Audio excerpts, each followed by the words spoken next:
Good afternoon, everyone. Welcome.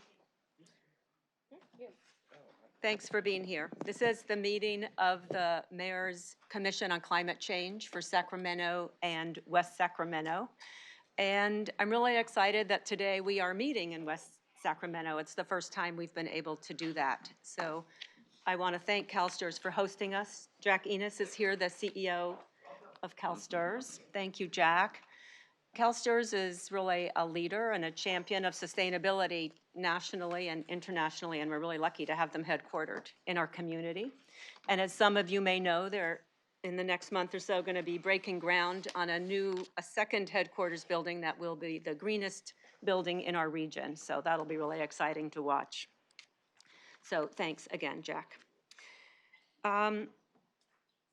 For those who haven't been here before, I just want to, again, let everyone know what the mandate of this commission is.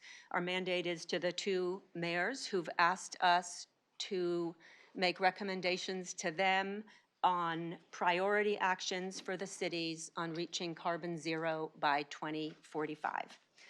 So that's what we're all about. We will be having a new commissioner join us. She couldn't make it today, but she'll be here at future meetings. It's Nayla Pope-Harden. Sorry, I struggle with the pronunciation of the first name. She's an organizer focusing primarily in South Sacramento, has environmental experience, and her focus is community inclusion and organizing. Just a couple of comments about the purpose of our meeting today. We have three topics. We'll be having some updates and status reports. Then we'll have about 30 minutes follow-up item to the last meeting on the land use recommendation that we spoke about last time. And then we'll spend the bulk of the meeting on the mobility recommendations from our technical experts. I'm going to try to keep this meeting on time. As always, it's a packed meeting. We've gone late the last couple of meetings, and I'm really going to try to run a tight ship, so I might interject sometimes and remind you to keep your comments succinct. Public comment. We'll follow the same process as usual. We'll take public comment when the items are, at issue are being discussed. So we'll take public comment for item number 3, which is on land use. I think it says on the card built environment, but this agenda item is strictly on the land use issue. And we'll take public comment again on agenda item 5, comment on the mobility recommendations, and then at the end of the meeting we'll have general public comment on subjects not covered by the meeting.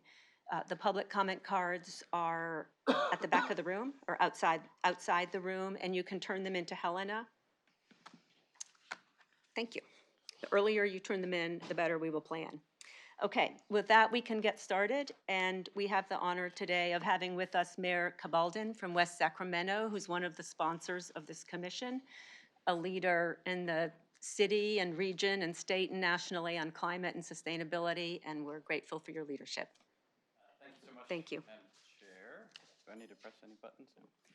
Thank you so much and welcome to West Sacramento. We're extraordinarily proud and honored to have you here with us today in the tallest building in all of Yolo County, and really at the vanguard of sustainability in our community and in our region from the moment of its construction. And I really want to commend both Jack and the entire CalSTRS team and its board for their consistent leadership and keep taking it up a level. Jack will submit a permit. Here's what we want to build, and then he'll discover some new technology or new tool that's out there to get even more environmental benefits out of a construction, and adds it in at the last moment. And CalSTRS is the sort of leader in the kind of work that we know we have to do, because as you know, having both in your own careers and public lives, but also on this commission, we will only get to these goals if we are all passionate about them, if we see our own futures wrapped in them. Simply compliance will not get us anywhere near the carbon zero future that we have to head to. It will take all of us acting like CalSTRS, never stopping to look for those opportunities, not because we have to, but because we are hungry for them, and because they make in this case, they make our workplace better. They make us more productive. They make us happier. They serve our customers better. They make us a better community citizen. We're doing them for all of the benefits and not simply because the city of West Sacramento adopted a green building ordinance in 1998.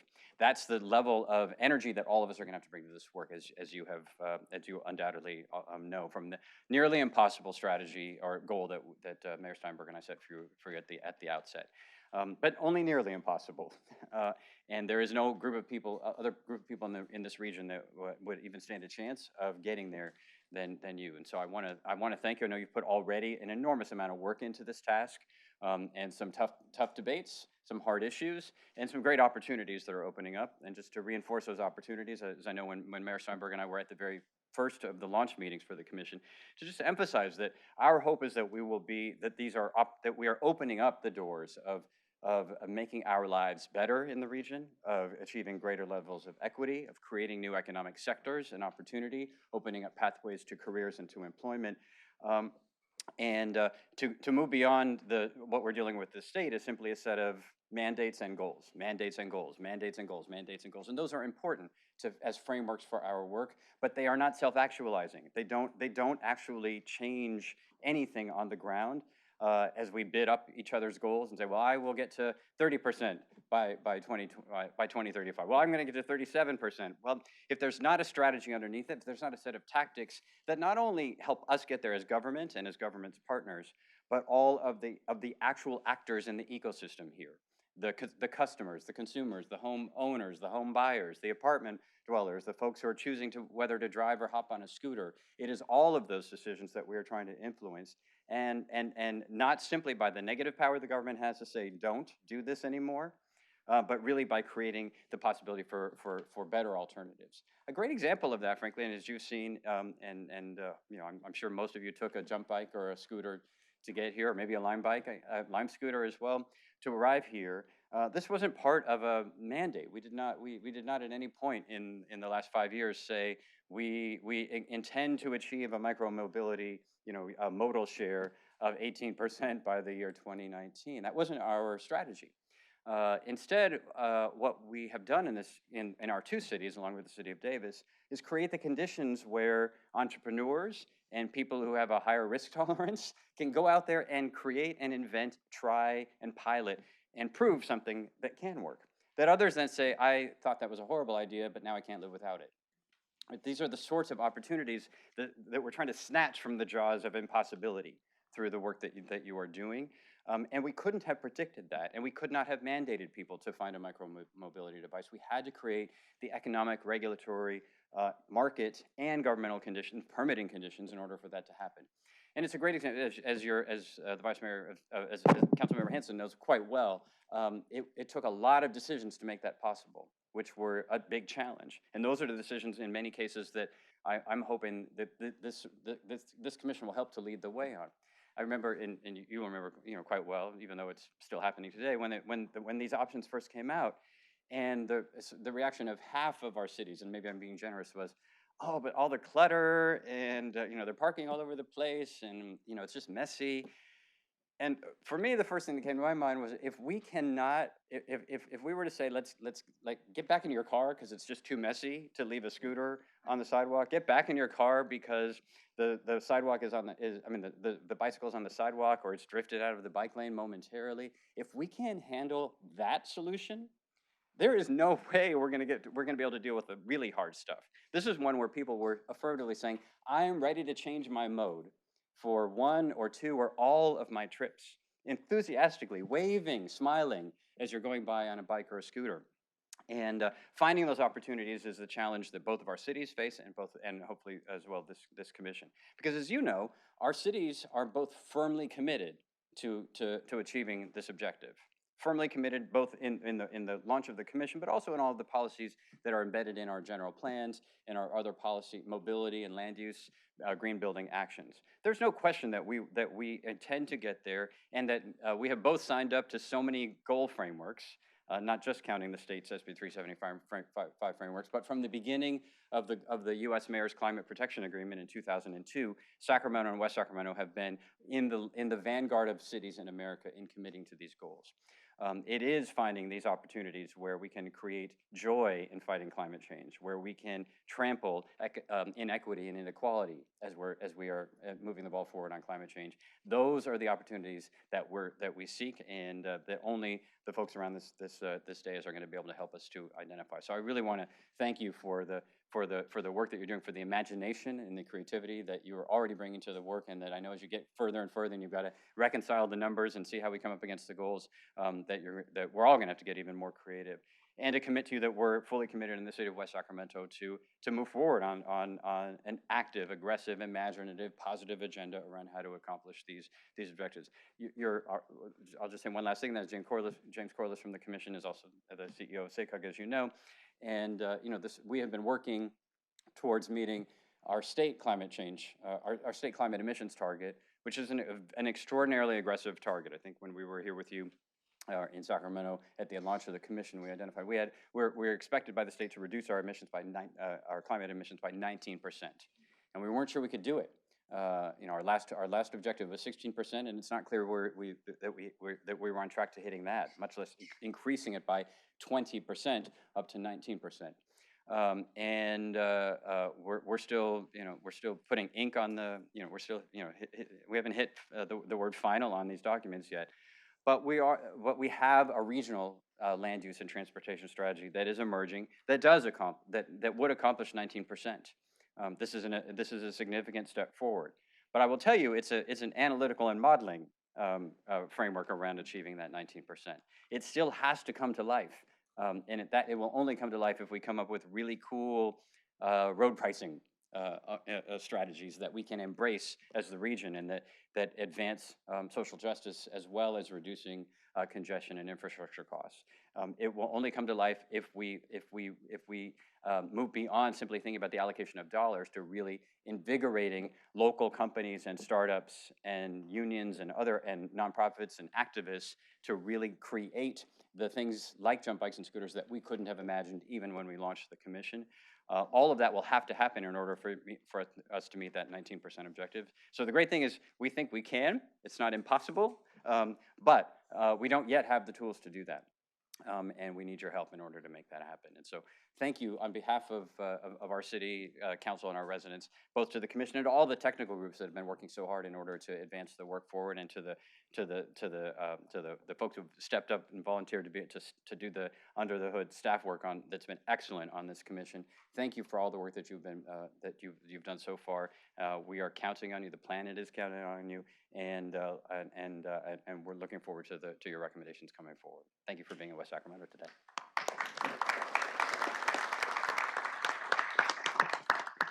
Thanks so much for joining us. Your remarks are very inspiring. And I wrote down joy in fighting climate change. I think that should be our motto. And I think it's really the kind of attitude we need to instill in people to make the cultural shift that's necessary. Thank you again for being here and your sponsorship and leadership. All right, with that, Kate, I turn it over to you to update us on commission activities. Okay, I get to follow up with a really exciting, joyful update on our progress to date. So today we're going to hear from the mobility TAC. So they've had an opportunity to meet a couple times and have some draft strategies for us as the commission to consider, and we'll be taking public feedback to help them reform the strategies and go back and finalize those strategies for our next commission meeting. We also will be starting quickly after this the Community Health and Resiliency TAC, so that will be launched next week. We have our co-leads, both of them here today, I believe. So Kathleen Avi with SMUD, and then Daniel Wu with the California Department of Public Health. So thank you so much to both of you for agreeing to co-lead and to take this effort on. We have also heard loud and clearly from the commission that a key part of implementation of the strategies, which is where all of this will really happen, is going to be funding and financing. So we're starting a financing TAC as well. that will help identify some innovative mechanisms to move forward implementation to attract private investment and to support public-private partnerships. So we're currently working on identifying key experts. So if you have ideas for us in that space, we'd love your feedback. Similarly, we will be conducting some business roundtables. So we've heard that there's a lot of interest in ensuring that the recommendations that we advance will support economic development and will not put at risk our local businesses who we clearly want to succeed. So we've been launching this effort thanks to Julia Burrow's work and others, Meg Arnold, who's been helpful with that as well. They've met with the Sacramento and West Sacramento chambers, and we'll be organizing industry-specific roundtables looking at industries including real estate and development, the service industry, small business, green tech, major employers, manufacturing, shared mobility providers, and healthcare and social services. So we know that there are a lot of different pieces that can be impacted by the strategies that we're looking at so far, and we want to get ahead of those impacts and get our business community on board as well. We have finished the official meetings related to the built environment, but we will be talking a little bit more about this issue that Mayor Cabalden brought up about the sustainable community strategy process. We had a webinar about that so that the commissioners could understand a little more of what's entailed within that 19% and what that means for the cities that are actually taking on a larger portion of the infill development, which are the city of Sacramento and West Sacramento. So while 19% is the regional target, these two cities are going to be holding a lion's share of some of that responsibility.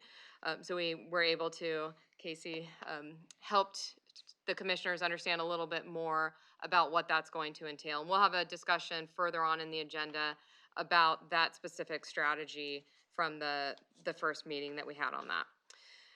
I wanted to just touch on community outreach as well. We've continued to align with the City of Sacramento's efforts and community outreach events. We'll hear a little bit about that later.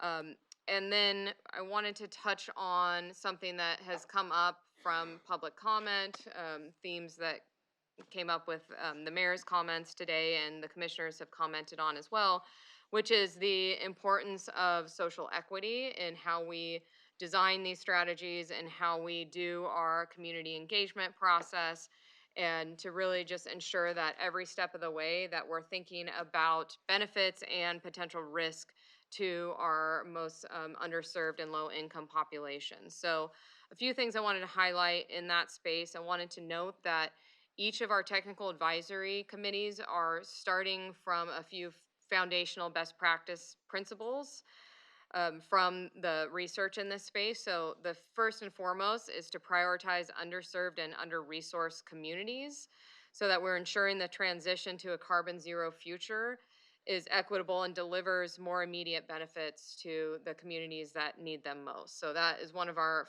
founding principles under which we're developing all the strategies for every TAC. We're also looking at investing in existing communities first, trying to generate local economic benefits and ensuring that there's health, equity, and resiliency benefits associated with all the measures that we look at. We have been holding and will continue to hold equity roundtables. So we've had a chance for an equity roundtable to review the built environment strategies, and we'll continue to have those roundtables. And we've gotten some feedback, and we will be responding to that feedback to make those more robust, make them in person, and to ensure that we've got the right people at those meetings. So we will continue to do that so that the equity roundtables have a chance to weigh in on every sector's recommendations and give the TAC leads time to respond to that input. So that's it for that, and that's a lot on the progress report. But as you can see, staff have been very busy, and I do want to acknowledge Julia Kim is one of the key staff behind this commission. She is not normally physically here because unfortunately she no longer lives in Sacramento. So you all get a lot of emails from her and hear her voice on the phone. But if you haven't had a chance to meet her and thank her for her hard work, she's here in person today. So that's it. Great. Yeah, let's give a hand to Julia.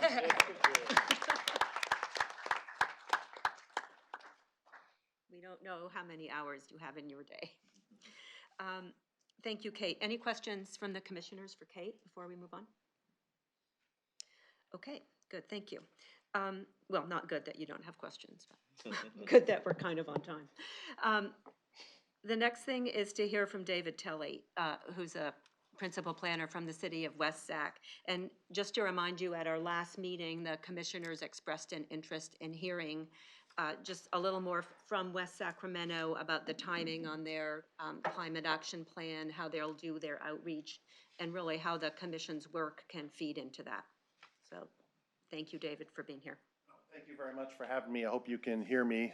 These things are kind of pointed at my belly button We and can hear you. not up at my mouth.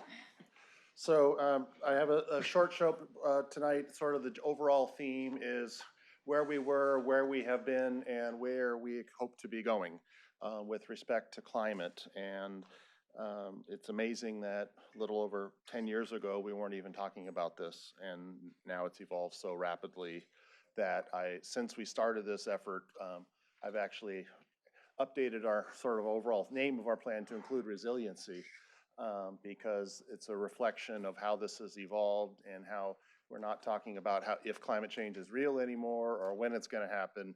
I think it's generally accepted in most circles that it is happening, and so our best efforts are what we're going to do to cope with it. I'm sure most folks are overall familiar with West Sacramento. But we are, there is a small city by most standards, but it is very diverse in its land use forms. We're surrounded by water. We have a port. We're homes to wonderful institutions like CalSTRS and many other large businesses, numerous neighborhoods, newer and older, and everything in between. We're very much a growth city as well.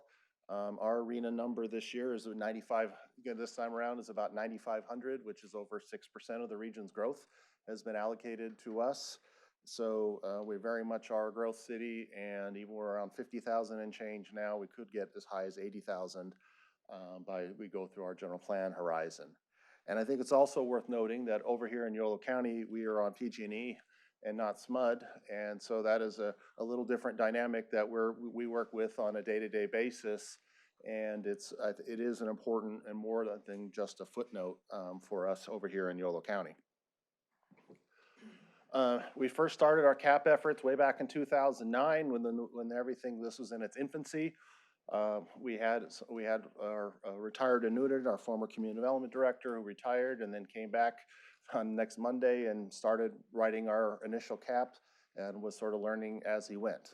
This was really much a slow churn at that time because everything was brand new and there were no other examples to beg, borrow, and steal from.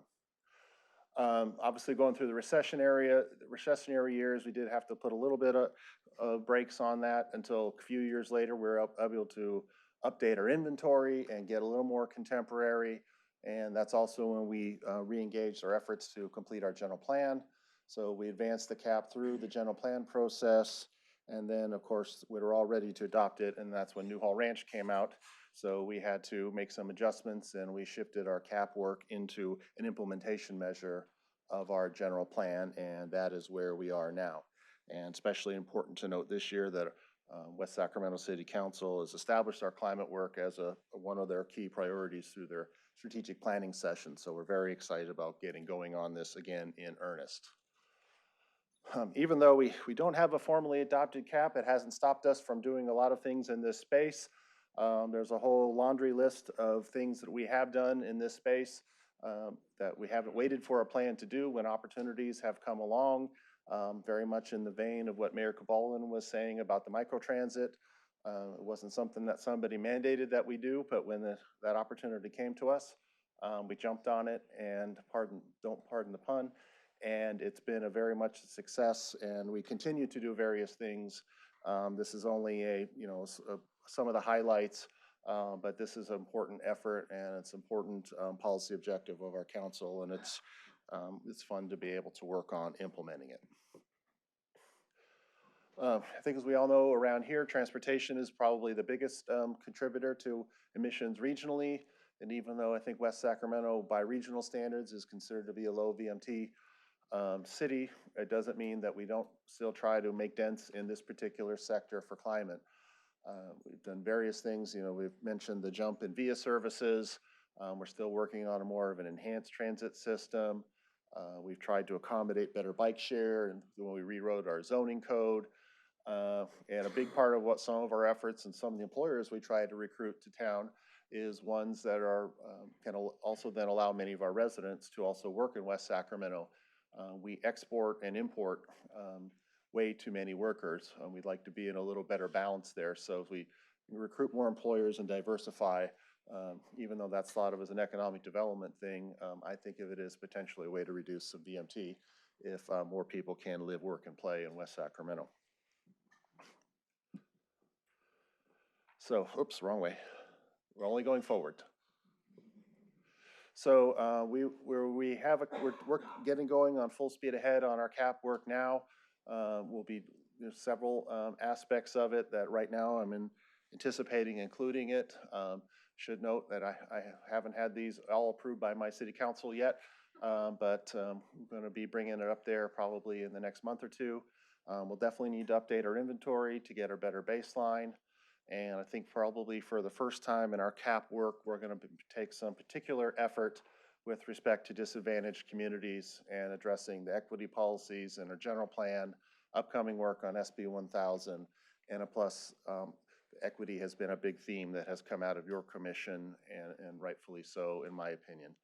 And then most recently, at least as I try my best to keep up with all this stuff, the latest thing that I've seen come out in this space is not just about reducing emissions anymore, it's actually getting into the carbon sequestration elephant, which I think is probably an indicator that trying to reduce emissions by itself is not enough. So we will be looking at that. And then I really want to now spend a little bit of time on what kind of stakeholder engagement we're looking forward to doing here.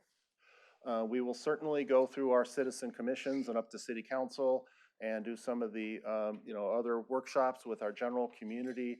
But I think one of the primary things that I want to focus on tonight, and something that sort of evolved out of our previous discussions, is looking at some stakeholder case studies.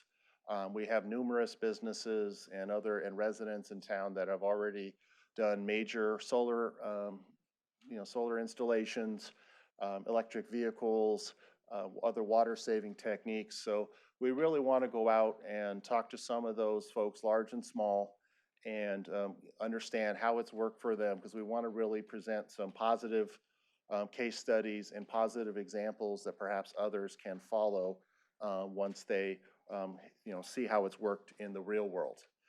This will be very important for us going forward, because our whole goal over this is to, as I think, paraphrasing the mayor, is the great joy of fighting climate change. We don't want this to be a hardcore top-down regulatory thing. We need wide community buy-in. So there will be various other activities that will go on through this effort, and some of these will still, we're still refining, but we're looking forward to getting out into the community starting later this fall, and get some of those stakeholder interviews down, get some of those case studies noted, and then be able to present that through our citizen commissions and city council.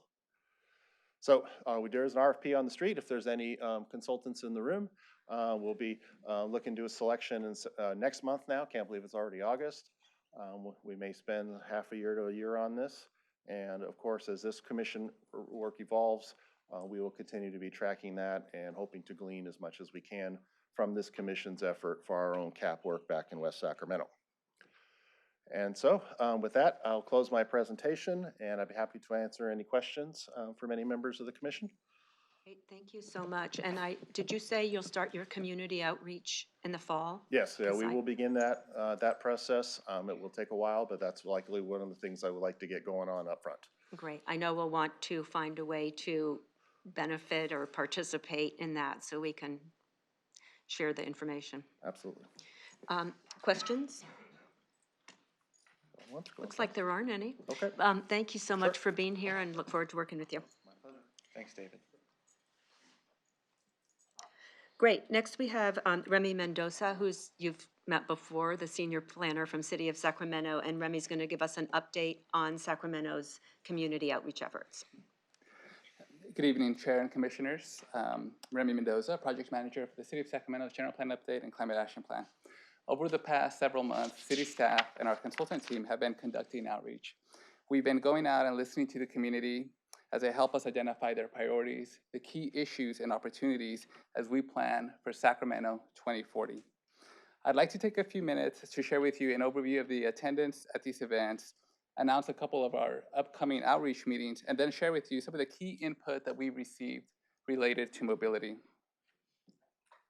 So, the first series of 4 citywide workshops served as a kickoff of the public engagement process for the General Plan Update and the Climate Action Plan.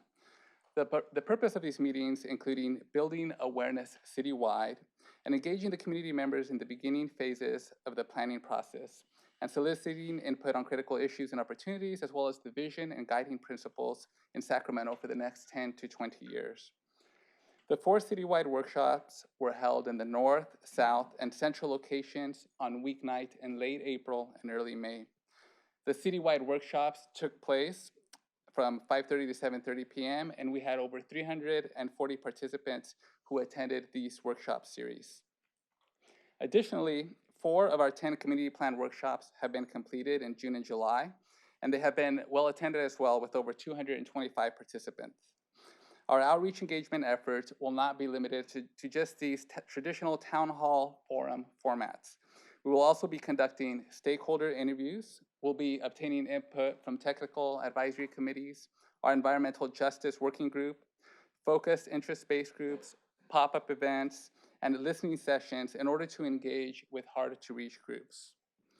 Additionally, in an effort to engage with youth, our project team is partnering with community-based organizations and nonprofits such as Asian Resources, La Familia, and Green Tech in an effort to recruit 12 youth coordinators that will engage their cohort about climate change in the city of Sacramento. Each youth engagement coordinator will be provided with training and a stipend for their effort. Each coordinator is expected to work about 80 hours during the mid-July through early September timeframe. Some of the public outreach strategies that they can develop will not be limited to, but may include podcast episodes, an informational video series, pop-up workshops at youth-oriented events, or other social media campaign events. These strategies are meant to reach youth constituents and peers of the youth coordinators. The Sacramento General Plan Update, as I mentioned, includes 10 community plan areas that identify and address local issues and opportunities within that specific area. As I mentioned earlier, we've completed 4 of the 10 community meetings.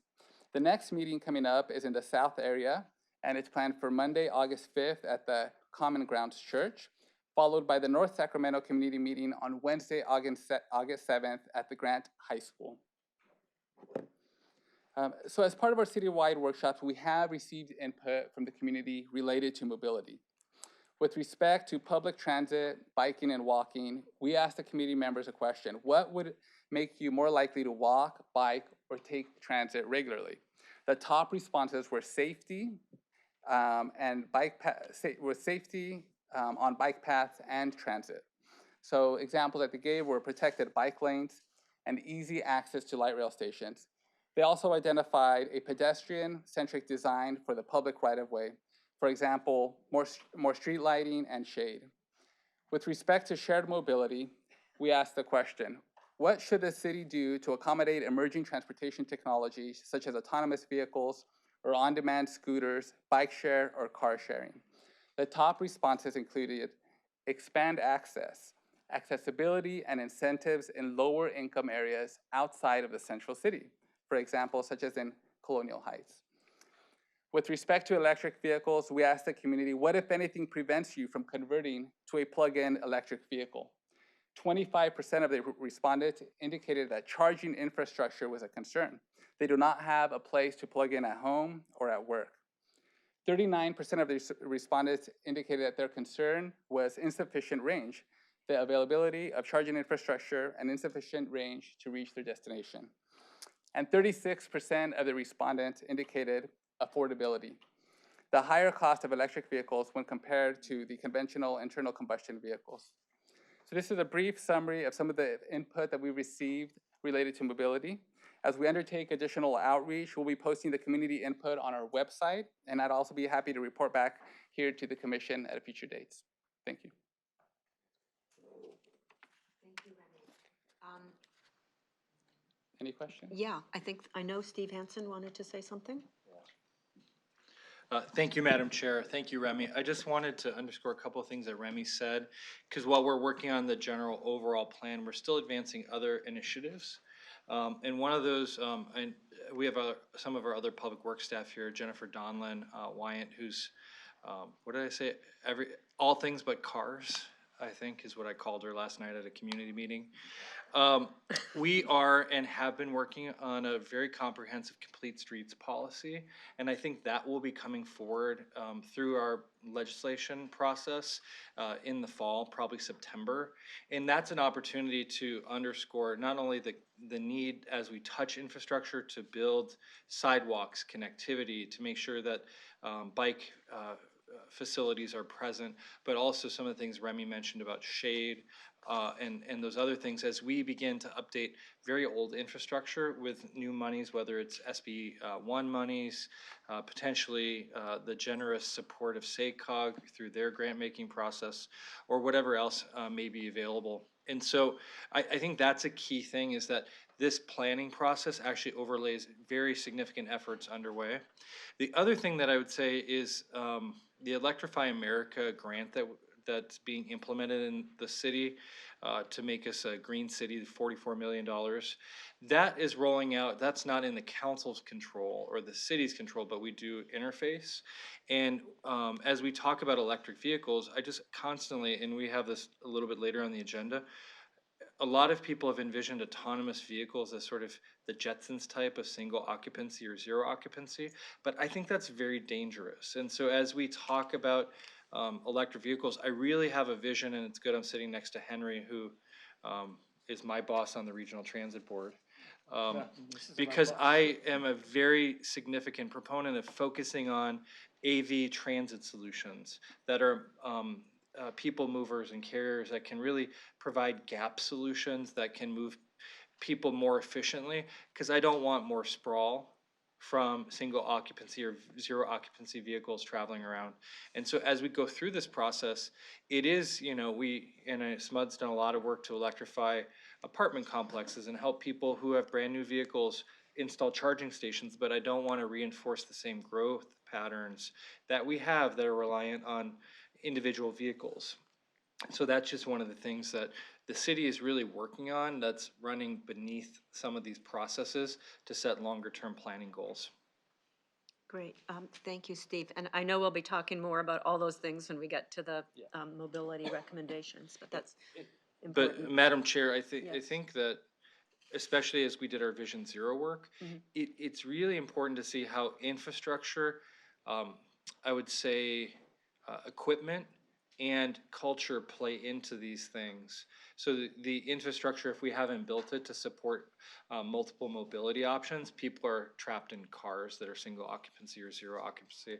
If we haven't greened that fleet, that equipment, allowed people to have bikes, scooters, or walk, and close those gaps, then they can't get out of that same trap. And then if we haven't created a culture that supports those alternative things. So as we get into that, those three sort of aspects of it, I think are critical parts of the conversation. Yeah, definitely. Thank you.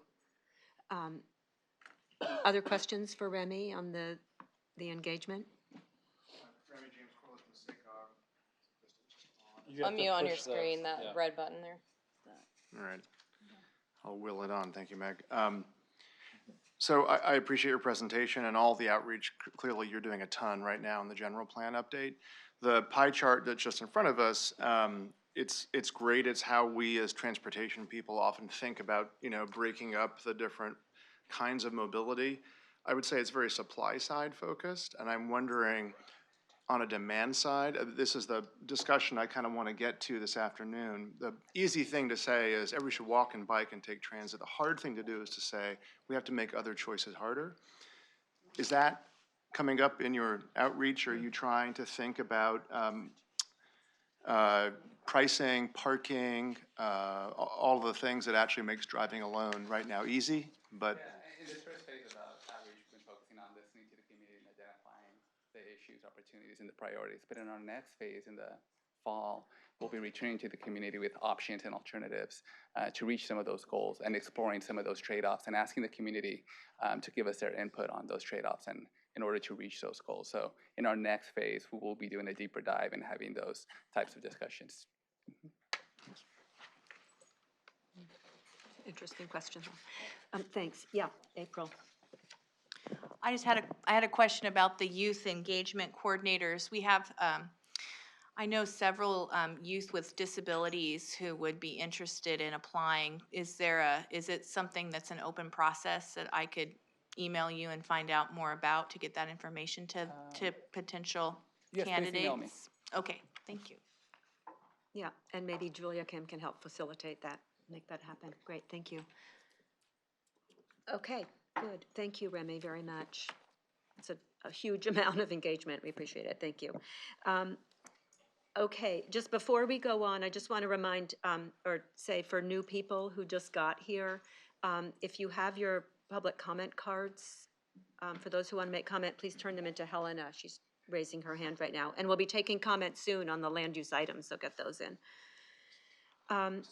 Okay, so to follow up from last month's meeting, where we talked about the built environment recommendations, we had quite a bit of discussion on the land use item. I guess the way I would characterize it is there really wasn't consensus around the urban growth boundary item as presented by the TAC.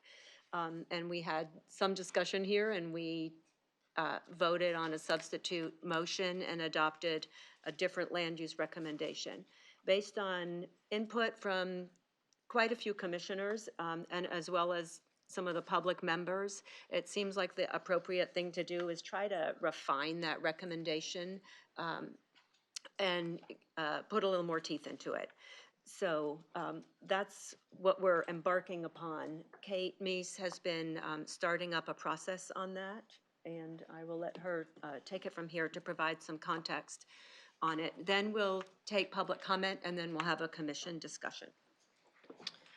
Thanks, Anne. So I think it's important to recognize that while we are taking these subjects in individual sort of tacks in individual areas, that they're all very interrelated, and we understand that. And in fact, at the end of the process, once each TAC has their recommendations, we'll have the TAC leads come back together and look at the portfolio of strategies together to see if there are gaps or if any of the strategies are disconnecting or in some way not supporting each other to get us to a more ambitious place. Because ultimately, we are going to need all of this to be a really integrated approach if we're going to get to the deep reduction. So I think as we dive into the mobility strategies, you will see that, you know, our biggest challenge is an increase in vehicle miles traveled. And that's true of California, and that's true of every community basically in California and really across the nation. That is the biggest challenge with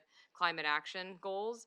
So a big part of that is how we design our cities. It's not enough to say we want to encourage some modes and even potentially discourage other modes, but if people don't live near where they work and play and meet their daily needs, that's going to be really hard to do.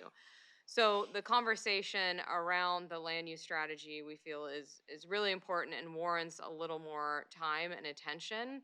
We have had a webinar, as I mentioned, to really dive into some of the existing processes, regional processes around the sustainable community strategy, which is where the region is having these discussions.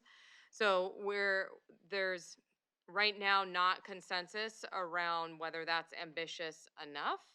As you heard from Erica Baldwin, that is really ambitious. And in fact, what just to take it down one level, so the 19% is the regional goal. So what that looks like in Sacramento and West Sacramento is 90% of all new growth in established center and corridor communities, and 90% small lot and attached homes. So I think that just gives you a flavor of how ambitious that really is. But that said, there's a question as to the role that this commission can play, not just in those two cities, but in the region and potentially in impacting state legislation as well. There's a question around having teeth to really move the dial forward beyond just what the state is asking us to do. So given all that, and given that this is an area that have got a lot of interest from all of our commission members and from the public, what we want to do is to have a steering committee of commissioners that would be willing to take this on, work together, and then present back a strategy at the next meeting. Ann and I have asked Alberto to chair that. Unfortunately, he's not here today, but he has agreed to take on that role. So right now, what we're looking for is volunteers from the commission who feel passionate about this subject, who are interested in helping us get to a strategy that can weigh those varying interests and get us to a place where we do have something that is ambitious and that we can come to general consensus around. Kate, could you just talk, as we're asking for volunteers, a little bit about how much time and what the timeline is for it? Well, so we're looking to have those recommendations for the next meeting. The timing of the meeting is a little bit in flux right now. You all may have seen the email that went out that we're not going to be meeting August 28th. There were too many conflicts. So we'd be pushing out past that to September or early October. So that would be the timeline. I can't say how long it would take. It'd probably be a few phone calls. But there will be active TAC members from that TAC who probably want to weigh in as well. And some of you have heard from some of those active TAC members. So, but we would ask that the commission own this and make that recommendation. Okay, well, I have a quick question. Sorry, Lori, and then I'll come to you. Helena, is there any requests from the public to speak on this right now? Okay, thanks. Okay, good. We can have a commission discussion. Lori? Well, now that I didn't realize that we're going to have a steering committee or a committee doing this, so I would like to be involved because I wasn't happy with where we were. And we realized that the conversation was so robust that to do it here would not give it the due diligence we needed. So this is new to the commission that we're going to do the steering committee. Steve? Thank you, Madam Chair. I think the subcommittee is a good idea. I wasn't able to be present because of a conflict last time, and I heard I missed a very interesting and intense debate that finished right around the time I was driving home. And I saw everybody leaving about 8:30, and I was surprised that we went that long. But I was going to ask Nikki Mohana if she'd be willing to serve on it because she's one of our leading infill developers. I'm glad to hear Lori's willing to do it. But I also think to some extent the land use agencies might want to step back for a second, whether it's Chris and I or maybe James, and let other parts of the commission engage here, because I feel like, you know, I do represent the core, so I've been very proud of the infill development we have. I think that though, because there's a lot of strong personality sometime, that we could stifle conversation. And so I would just say, James, because you're so involved in this stuff, Chris and I are so involved in it, that maybe if we take a step back from trying to sort of push in certain directions, that it would be helpful to let the commission have its say, and then we can evaluate that after the subcommittee comes back. It's sort of my recommendation. And if that doesn't work, then I probably have to be there to argue as well. That's not a threat, that's just the reality. About me or you, so Yeah. or both. I just feel like, you know, the council members, we have direct land use authority. James is a direct funding agency to us. And so otherwise, I think the rest of the folks have an opportunity to weigh in a different capacity that we often don't have a chance for. So that's why I was thinking that, and I hate to specifically name people, but we are the most passionate land use agency policymakers because we have such a big role in that day to day, and I don't always think that's helpful to have us engage in the weeds until we let people work through it. Yeah, thanks. Steve, I think that's it's an interesting comment about, and really goes to the dynamic on this commission where we've got lay people, experts, and experts in many different areas. But I do think the committee would suffer from not having the expertise. I don't know if it could maybe, maybe we can figure it out offline, but maybe the committee could meet a couple of times without the land use experts. Yeah, and I would if you will, add, and then bring them in, because yeah, I think that's what I want to say. Go ahead, Kate. yeah, no, I was just gonna add that we did do that, and that was the TAC process. And so the challenge was then the people in the room that had some of the authority and other people that may not have the authority but felt passionately about this, we were able to get somewhere, but it was not exactly where we wanted to be. And so that's the challenge. So we need to just figure out within that committee how to create that balance. Yeah, I James. mean, I would just weigh in to say, I think the challenge last time was that we were, sorry that you missed it, Councilmember Hanson, but we were having a conversation kind of across the dais, right, between the TAC that had done a lot of work on this and us on the commission. So I would like to be on a subcommittee, but I would also like the TAC to be engaged, because I think the conversation has to be with the folks in the TAC that recommended this, and those of us on the commission, I think, who do care deeply about it. That would be my recommendation. Then So I reassert my threat that I will engage. Sounds like we're both busy. Oh, my goodness. Yeah. Okay, could I just see a show of hands of people who would like, who would like to and are willing to engage in a few meetings over the next, I guess, 5-6 weeks? Okay, Mackenzie, James, Meg, I mean, maybe one or two, but. Steve maybe at the end, Nikki, Yeah, Lori, April, and Dave. Okay, that's a big committee. Just, Madam Chair, I Yes. think that given the conversation we're having, it'd be better for people like Chris and I, if we can, to be there at the beginning, to help shape a process and conversation. Yeah. And then don't think to they really come know. in again, maybe at the end, if possible, to sort of understand what conversations were there. Because that might be the balancing point, because I don't have a tremendous amount of time over the next few weeks to be part of it, but I do think it's important to have us there. I think it's a great recommendation. And I know I've had this conversation, but I would just bring up I guess a clarification that perhaps I should have raised last time, which is how much this commission and the TACs are making recommendations to the two cities, and how much we're developing regional, state, and national policy, because clearly there are things we want to have happen that the two cities alone can't do. But that was part of my challenge last time, was a process concern, not in addition to sort of a substance. So not now, but if we could come back to that and just clarify if Well, we're. I can clarify. Okay. And then I Great. think Chris wants to say something. Yeah, To clarify that, we can make, the mayors want us to make recommendations on how the cities can reach carbon zero by 2045. And if this commission feels like there are things that need to happen in the region to facilitate and support that, it's appropriate for us to make recommendations to them, to the mayors, about where they might want to push for statewide policy, legislation, or regional action. So, but really, we would be recommending to them to consider to play a leadership role in that. Clearly, we're not making recommendations to the state. Is that helpful? Okay, great.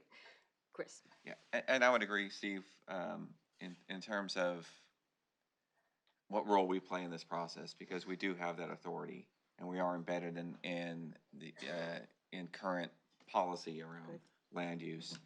I do not want to stifle what, in any way, or be perceived to stifle a good, robust discussion about where we could go, or where maybe other communities, or how we might influence the recommendations what other communities might be doing.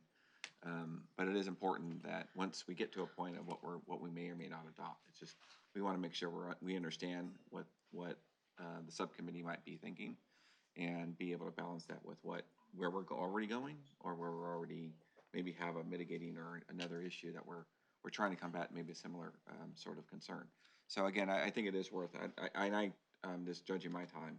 It's gonna be difficult for me to meet 4 or 5 times, but happy to meet at the beginning and then maybe at another point. Okay, thank you. I think, Kate, are you comfortable on moving forward? All right. If I may, yes. And one of the other, this isn't I appreciate, Chair, that built in this process, because I think it is important once we do get the recommendations. I think I alluded to this at the last meeting. Other opportunities that we may have just missed, or we're gonna hear tonight, recommendations from the Mobility Tact. And I think there's real opportunity, and we'll probably hear from me later on this issue, about how the built environment and mobility really are connected. So we might have some refinement around getting there faster once we hear some tonight's. It might inform us around making better recommendations. So I kind of applaud the process addition of here, of this being able to make it another, what we thought a month ago or 2 months, whatever it was, when we adopted that first, or at least took in those first recommendations. This is a bit iterative because we have TACs that are kind of sequenced out and not simultaneous. So as we learn more, we should be prepared to adopt or adapt. So. Great, yeah, everything informs everything else. Mackenzie?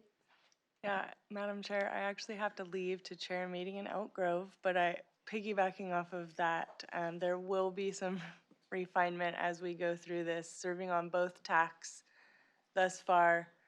I have noticed that we will need to come back and refine because, like you had mentioned, Chris, talking about mobility is very challenging when you don't necessarily know what the actual last goal or strategy was on the land use. And so we kind of were stifled in the mobility task force by having the land use topic continue to pop back up again. And so I think we really need to keep that in mind as we're moving forward.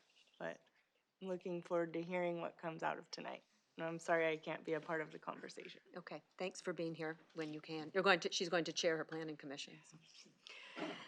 Thanks, Mackenzie. Okay, anyone else on that? All right, well, you guys volunteered for a big task, and we'll look forward to hearing about it next month. Really important work. Thank you. Okay, now we're going to move on to what was our main topic for today, which is the mobility sector. So the way this will be structured is we're going to hear a couple of presentations, an overview basically of what's going on in the region on innovation in mobility. Then we'll have the presentation from the TAC, and we'll take any clarifying questions.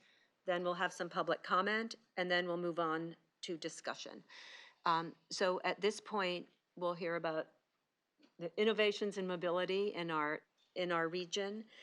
We're going to hear 2 presentations. Monica Hernandez, who's the Director of Innovation and Partnerships at SACOG, and then we'll hear from Arlen Orchard on the California Mobility Center. So we're going to take both of those presentations, and then we'll do questions. Thank you, Monica. I know time is limited. Good evening. Thank you for having me. We're on schedule, and you're fine. Thank you. That doesn't mean you can't go faster. Noted.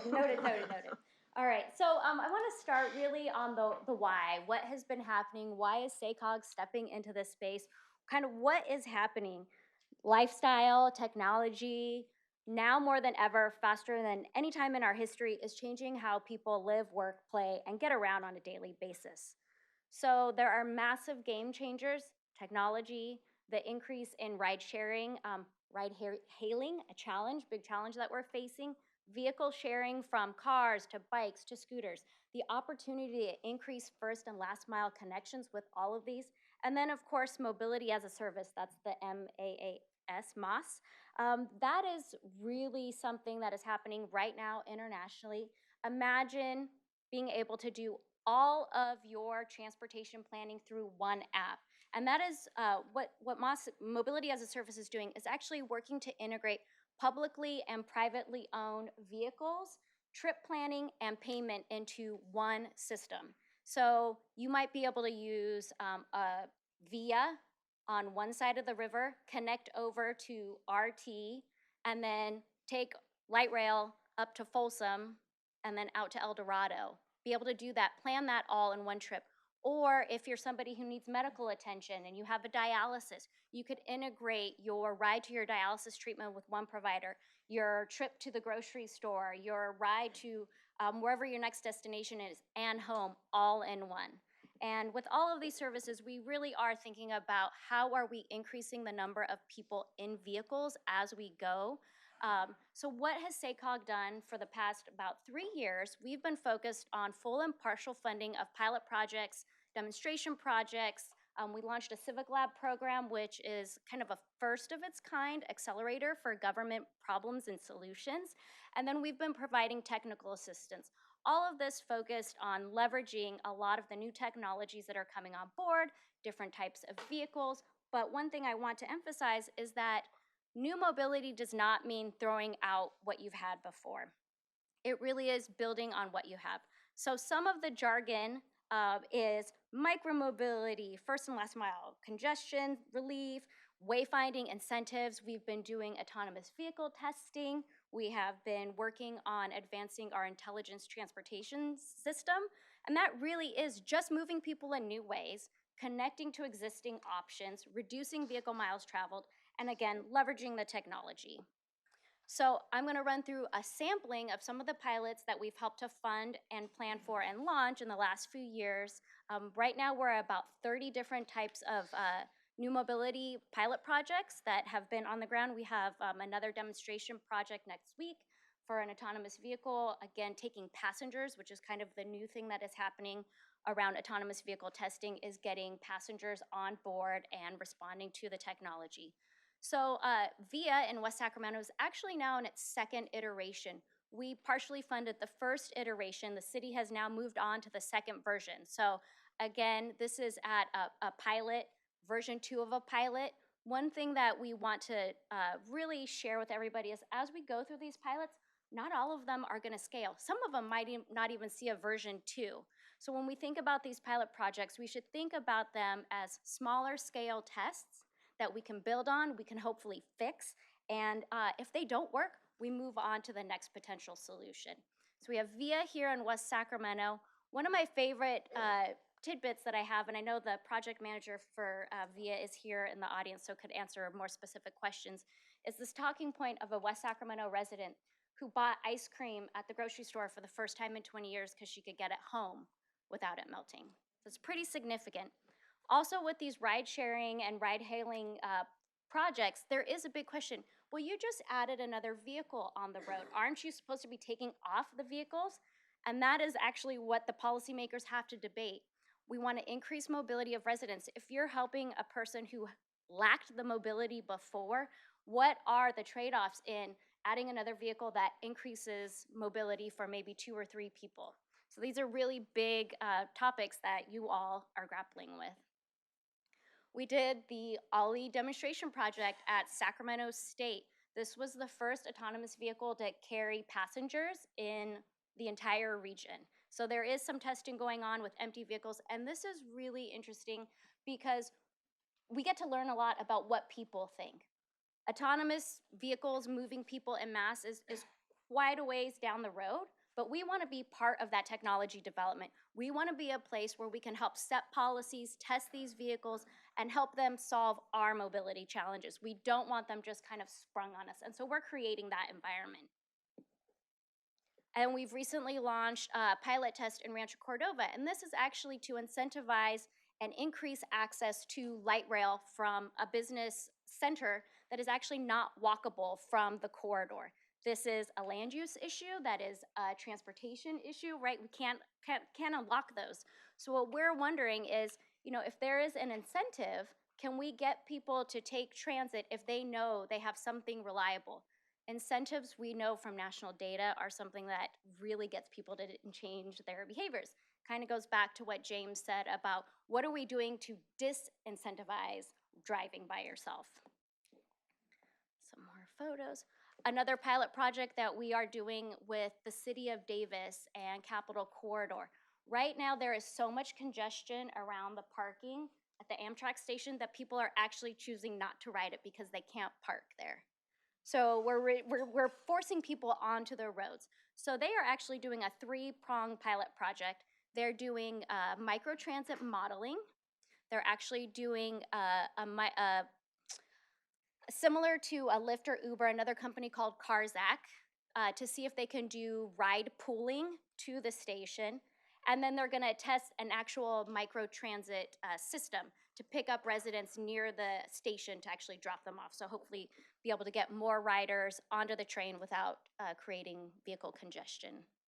And then we've been working on expanding JUMP into disadvantaged community areas. We worked really hard, the 3 cities, West Sacramento, Sacramento, and Davis, on a first of its kind equity agreement. So not only was this the first fully electric assist bike share system in North America, it was the first in the United States to have an equity plan before bikes were on the ground.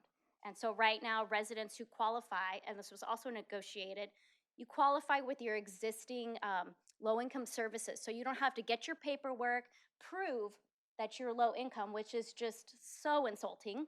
You get to use whatever existing programs you're on to validate that you qualify for $5 a year to get 1 hour of ride time a day, 7 days a week. So that was pretty incredible. And again, that was the cities really working and pushing that issue around equity and micromobility. Sure. Thing, the city of Sacramento did mandate through our shared rideables ordinance that all new fleets deploy at least 20% of the new fleet to those opportunity areas or disadvantaged communities. So that we didn't have to rely on negotiation, we mandated it. And we would encourage other cities to mandate that as well. We partially funded a new app that is incentivizing folks to use transit or bike or walk to basically get out of driving alone. And this is in testing right now in Sacramento. And essentially people can log their miles. It's passive tracking, which essentially means you enable and allow access through your phone, and it tracks how you're getting around and you get notifications. I think right now there's a 5 transit trip challenge. So if you take 5 transit trips, you're eligible for I think it's a Starbucks card or an Amazon card. And then we funded another project in Apple Hill. Apple Hills, we know, is a regional destination every fall. Thank you. And tons of congestion, lots of vehicles going up there. That area is critical for economic development. We're doing essentially a shuttle project. And the provider here is not some company from out of town. It is the El Dorado Transit Company. And I'm going to start moving a little faster here through our pilot projects. So we've now integrated Waze into our regional rideshare website, sacregion511.org. And people can not only find a carpool match, it can then be validated, which at a technical level helps us demonstrate to the state the amount of people who are starting to share rides. And then within Waze, you can also get incentives as well. We partially funded the online app to SacRT's microtransit program. So they were providing both an online app to secure ride and also have phone access available, which is, again, really important in disadvantaged communities. And then a sampling of what we've done.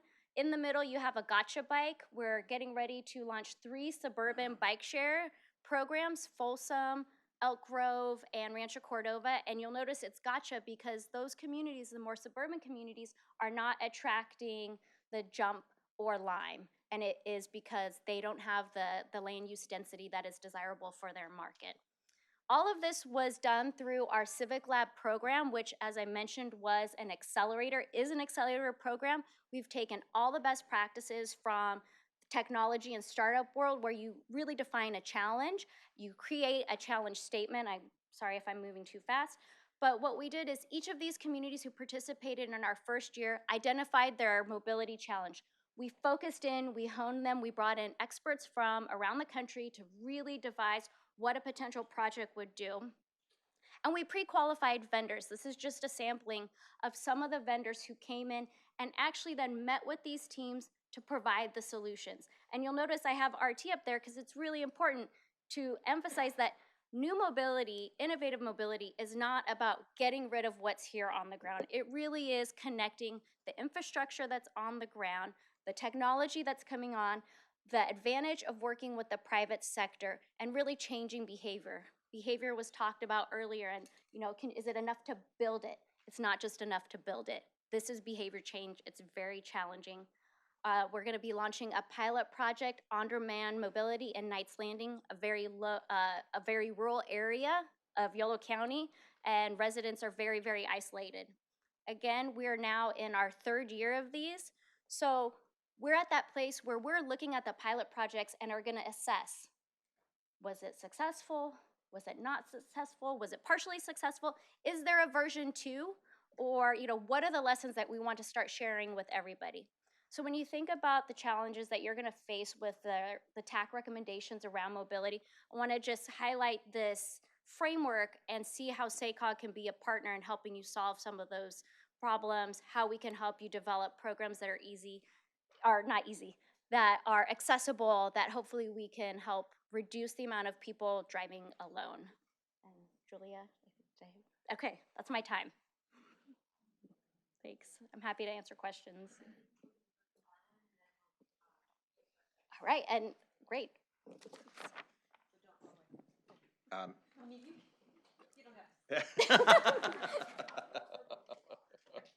Thanks, Arlen. Great, thank you. Can I advance the slides or will? Just say advance and Okay, staff will do it, perfect, yeah. thank you. So I appreciate the opportunity to talk briefly about the California Mobility Center, and I'll keep this as quick as possible. It really does complement a lot of what Monica just presented, because I think what you're seeing in her presentation is that we are really in the process of creating an innovation ecosystem around mobility in the region.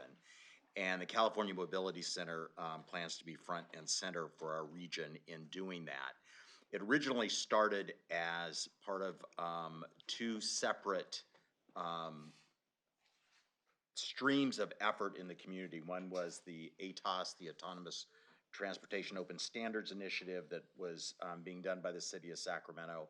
And then the other was an effort to jumpstart manufacturing here through bringing a prototyping company in the automotive space from Germany to here. And we decided that it made sense with our partners, and it really is a regional effort, to kind of knit all of this together to really focus on developing an innovation ecosystem that could drive the future of mobility, also provide economic development in the region, and then importantly also provide a workforce training component to this, because the jobs in future mobility, nope, go back, not there yet, are going to be different, and the skills needed are going to be different than the ones that we have today. And there's a real opportunity as we think about those parts of our community who have historically been left behind in the development of skills to really partner with folks in the community, nonprofits, the community college, et cetera, to make sure that we're providing that workforce that will meet the needs of the future mobility movement. So there are 4 megatrends. I'm not going to go through these that are really driving and defining mobility going forward. Those are connectivity, the electrification, obviously, autonomous driving, and diverse mobility. And that is really kind of creating this new ecosystem of mobility going forward.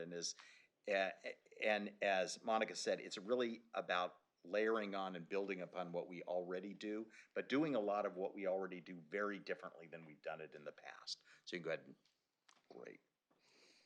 So the California Mobility Center is intended to be a public-private consortium. It is intended to be financially self-sustaining. It really is focused on funding, testing, and commercializing advancements in mobility technologies, including electric vehicles, autonomous transportation, battery storage, shared mobility solutions, public transit, and new business and policy models for adoption on the international stage. Sacramento, the region, is an ideal place for this. California Air Resources Board is the most progressive, forward-thinking agency in the world when it comes to climate change action and requirements on new transportation. So every place I've traveled in the world, everybody's asking me, what is CARB thinking about when it comes to transportation and the future of transportation? So there's a lot of interest and makes sense for us to do this in the California environment, but most particularly in Sacramento. The partnership is really about taking and connecting OEMs, automakers, other transportation companies, technology companies, entrepreneurs, startups, academics, and policymakers and venture capital, and knitting those all together to create new solutions that will be primarily market-based going forward. The other important part of what we want to accomplish at the Mobility Innovation, or at the Mobility Center, is part of what has to occur is what are the rules of the road, bad pun I know, going forward for a lot of these things. You've heard a lot about that. What are the right incentives or disincentives? When you think about smart scooters, the scooters, I met with a company in Germany, and they're going to be doing some work in Austin, which is ahead of us on the scooters, but there's starting to be a backlash in Austin against the scooters. So there are all these solutions with these new technologies that we're going to have to find what are the regulations and standards, and I think we've got the ability to do that. I think also our region is primed to be a testing ground for all of these things. So go ahead and advance it. So here's what we've done so far. We've got some great partners locally. UC Davis, Sac State, Los Rios, Greater Sacramento Valley Vision, City of Sacramento, SACOG now, and got to convince RT Henry that RT wants to be a part of this conversation. We commissioned 2 feasibility studies around looking at this, both from a financial standpoint and a structural standpoint. They both came back as positive, and we've got 2 international partners working with us. PIM Motion is a prototyping facility out of Aachen, Germany, that is kind of a spinoff of Aachen University, which is their MIT when it comes to the automotive space. They've already spun off 2 electric vehicle companies, and they're spinning off a 3rd autonomous vehicle company now.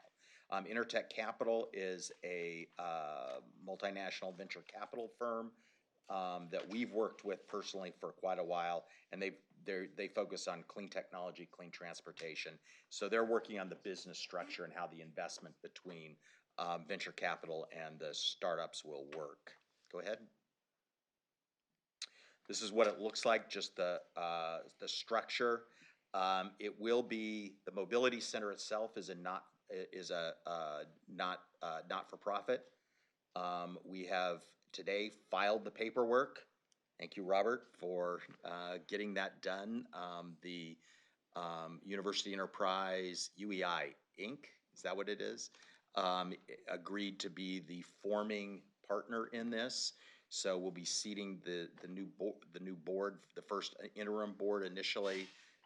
It'll have representation from Sac State, UC Davis, SMUD, GSAC at this point, and Terzo, which is a private company that's going to be opening a advanced manufacturing facility in Sacramento on e-mobility solutions focused on off-road vehicles, think farming. We're also standing up, you see the CMC fund is a venture capital fund that will be there to help fund the activities taken under the Mobility Center. So that's kind of where we are. The next phase of where we are, or what's next, is obviously fundraising. I'll be spending a lot of time raising money for both of these going forward. I think this has a really important role to play in the conversations around mobility going forward and land use planning going forward, because these are, as our departed commissioner noted, these 2 are so interrelated that you really can't talk about one without talking about the other. I think that's about it. Other than the center will be, when we build the center and build the advanced manufacturing facility, it will be located on property that President Nelson has indicated that the university will be providing for this center as part of their commitment to innovation in our region, and it is in a designated disadvantaged community, so we're really excited about this. So, in short, that's what we got. Thanks, Arlen. All of it sounds exciting. So thank you both. These presentations were intended to provide context for the discussion that we'll have on the mobility recommendations. We've got about 5 minutes. If the commissioners have questions for Monica or Arlen. I'll start. Chris? Thank you both for the presentation, and sometimes we're, I know for us, and the work we've done with VIA, with SACOG, has been hugely, and the jump process as well with SACOG, the partnerships we've had have made a huge impact on our community. Both those systems landed on West Sacramento within the same week. We launched VIA one week and Jump the next.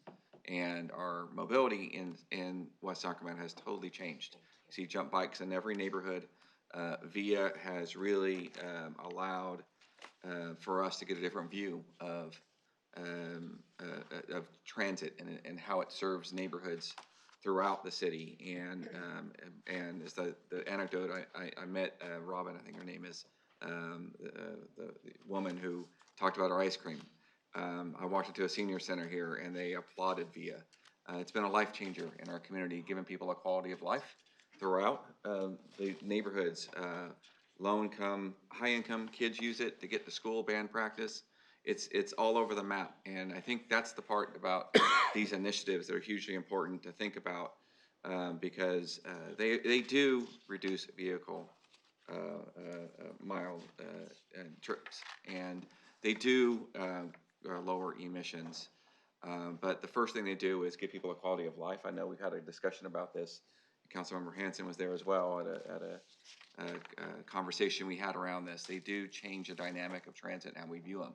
It also changes our dynamic around governance. I want to talk about to your mobility center in just a second, but it does.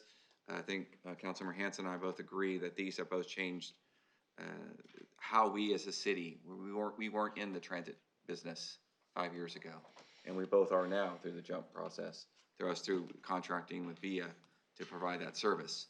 And I think it shows that as city leaders and other cities will need to learn is don't be afraid to go into this, and having partners like SACOG and others ready to help you do that, even provide some seed money to do it, allows you to test these things and help your community. One question I had around the center that I think there's a nexus, Arlen, that we may want to get involved with the city, and not necessarily through the city of West Sacramento, but through the port, which is the amount of goods movement we have. This is a huge issue. When I know we're having business roundtables as the commission, the issue we're going to have is moving the needle on goods movement and truck traffic. We all depend on trucks to move whatever our goods. For us, it's rice through the cement. It's cement through the port. It's trucks moving fuel out. Whatever it is, we all depend on those goods. But there's no R&D around. Some of them are small business trucking. Some of our light or small manufacturers, they don't have R&D departments that can help them navigate these waters of where it's going next. And I think if that's in scope with this work, I don't know whether it is or not. Yeah, it is intended to be looked at mobility end to end. So that's why we're interested in what happens off-road also, because the farming, there's a lot of carbon emitted through farming equipment. There's been interesting work done in Germany with some small scale, very inexpensive electric vehicles specifically for the movement of goods within a tight region. So within a city or within like 30, 40 miles. So so what we're looking for is partners who we can help test, help validate, and hopefully help them come up with business plans that will make it a viable business going forward that then is grown in this region. And I think that will be an important part of the conversation as, the commission, I think at least our speaker would fully endorse that kind of work, because we can put all as we talked about, we can put all the goals and milestones we want to hit to cut emissions. But at the end, it's a business owner who doesn't have, like I said, a large R&D department. Like, how do they invest in electric vehicles? How do they, and work with other stakeholders on how they would finance a new fleet? And those types of issues are going to be hugely important to help them navigate and address. So I appreciate the work you and several others I know working on this, so thank you. Great, thanks. Good thing that came up. Okay, I have April and then Steve Hansen, and then we'll move on to the mobility TAC recommendations. Yeah, I'm gonna be saving most of my comments for following the mobility TAC recommendations, but I just wanted to ask Arlen something about the non-driving, or what do they call them? The non-driving vehicles, self-driving vehicles? Autonomous. The autonomous vehicles. I know that's something that's kind of been buzzing in the disability community, because a lot of people are talking about whether or not that could be an alternative to, like people who have vision impairments and can't drive, and, things like that. So I was kind of wondering where we could find more information about that and kind of where that's at, just very briefly. You don't have to go into it in detail. Yeah, I would just say, specific to that, I mean, it is envisioned that autonomous transportation will provide alternatives for people who don't have access to transportation today, in ways that you think of the disabled community, the elderly community, those folks, disadvantaged communities. So it is envisioned in that. I will say, I think we're a little further out on when those become available from a mass standpoint. There's a lot of infrastructure questions around that, a lot of stuff around what's a city's role going to be in implementing or installing certain sensors. What are the rules of the road between autonomous vehicles talking together? A Ford will have to talk to a Mercedes. What has to be shared and what can stay proprietary? So there's a lot of issues still out there, but I will say the technology is moving fairly quickly. So I don't think it's 10 years out before we start to see solutions that are more mainstreamed in this, based on what I saw in China at least. Thanks. I think maybe after the meeting, we could figure out an organization to connect you with that could help you with some of your questions. Thank you, Madam Chair. I'm a little chatty today. I think there's a couple important things to follow up on this with, but I'll just start with Arlen. I think the Mobility Center is very inspiring.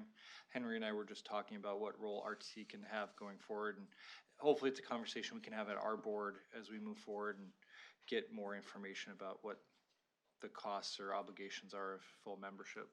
But I think Chris opened this conversation really thoughtfully, and I just, every time we see these presentations, we begin to believe that our backbone mobility systems aren't as important anymore because of new technology.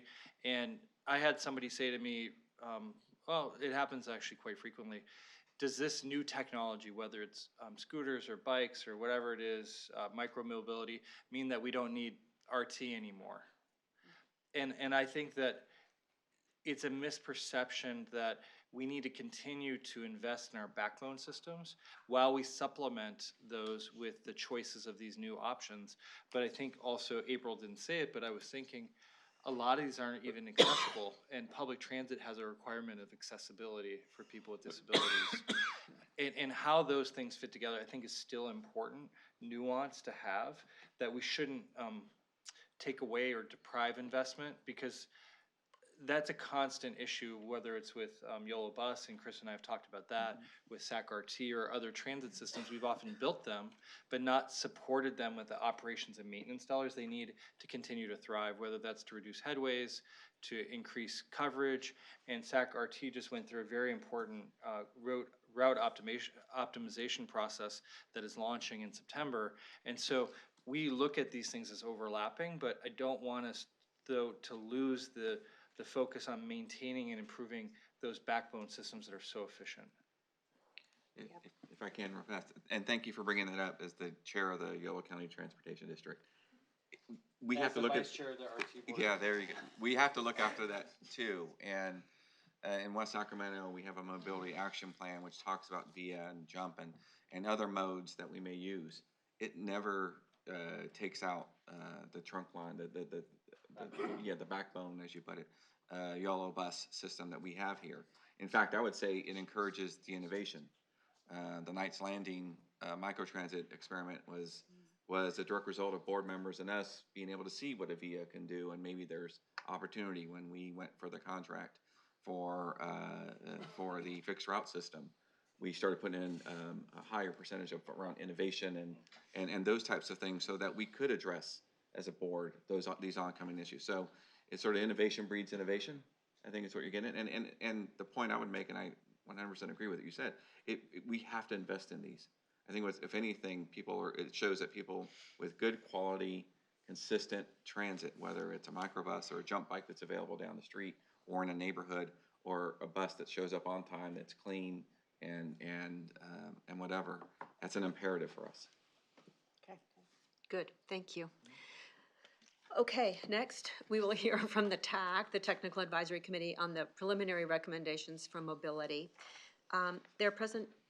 We're going to hear from Chris Flores from RT and Casey Lizon from SACOG. Thank you. 1 second, though. Their presentations, I think, is going to be about 20 minutes. We'll take some clarifying questions, and then we'll have public comment, and then the rest of the time we can have a commission discussion on the recommendations. We've gotten a lot of requests for public comment, and they keep coming in, so I just want to warn you, public commenters, I'm going to have to limit it to 1 minute instead of 2, so if you could start thinking about how to shape your remarks, that would be helpful. Thank you, and now you may proceed. Thank you. Thank you, Chair, and thank you to the commissioners for leading this effort. We know it's a lot of your time, but this is a very important effort. And so I'm Chris Flores. I'm with Sacramento Regional Transit. This is Casey Lizon with SACOG, and we are really proud to be the co-leads for this mobility TAC. And we'll take turns kind of tag teaming this presentation together.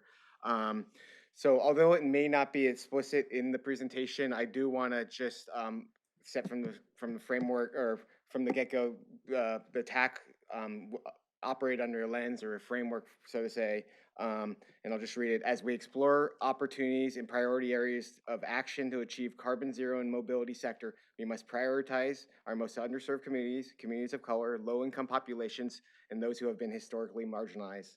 By working to create a future that works for most vulnerable and underserved community members, we create a future that works for all. Additionally, with these recommendations, we have an opportunity to advance innovative solutions in ways that create local jobs and invest in existing communities. So a little bit of just setting the stage, and this chart kind of speaks for itself, though. The largest source of emissions for the two cities, 51% respectively and 52%, is the transportation sector. And this is one of the few sectors that we're actually seeing that's rising. Just to put this in a little bit more perspective, nationwide, this is about 30%. So we are a much higher target here, with the majority of those emissions in the transportation sector coming from light-duty vehicles. So we knew getting to carbon zero is going to be a heavy lift here. And we're trying to change development patterns of the region, and we're trying to change behavior. And as Commissioner Hansen said, trying to change culture, and it's not an easy shift. So the TAC kept this 2045 goal really at the forefront of their mind when they were deliberating in the two meetings. They really wanted to come up with something audacious that was going to get us there, and we hope we've come up with those plans. Go ahead, thank you. Yeah. So a few topics that we want to present to you to set the context for the deliberations that the TAC went through, and I think deliberations is a very good description for that. There was a lot of really hard thinking that everyone was doing and trying to provide solutions to what are the strategies we need to put forward for this sector. You've already started to talk about this, transportation and land use. That was indeed an issue that came up, and it really was one of the underpinning parts of the TAC's two meetings. So I just want to recap why that was important, and that is that land use and transportation, as we know, are integrally connected. No matter how you try to describe that or visualize that, it never quite captures how connected they are. But to try to be simple, to probably be oversimple about it, your land use pattern, which is not just, where you have homes and jobs and schools and parks, but also how the streets are designed, how long are the blocks, how do the streets connect. That is all of your land use pattern, whether you have a freeway running through or a major commercial arterial. That's all land use pattern, and that influences activity pattern, which is the ways that people would naturally want to try to move from point A to point B. I say naturally try to move because there are other limitations or there are other influences on how people decide to travel, whether they're walking or biking or taking a car or taking some form of transit. In our region, which has been in the two cities, which is largely built to for an activity pattern of driving, you have communities where driving is really the main way you're supposed to get around, but there are people who either don't have access to a car or they can't use a car. And so that's something that was constantly in the minds of the TAC when we were coming up with these strategies. And then lastly, in addition to activity pattern, you have the transportation, and that is the infrastructure. So that is the roads, the sidewalks, the bike lanes, the different types of transit. That's the way that people are actually being able to get around safely, hopefully, reliably. And then those things together influence accessibility. In this context, because we're going to use accessibility in other ways, but in this context, accessibility means how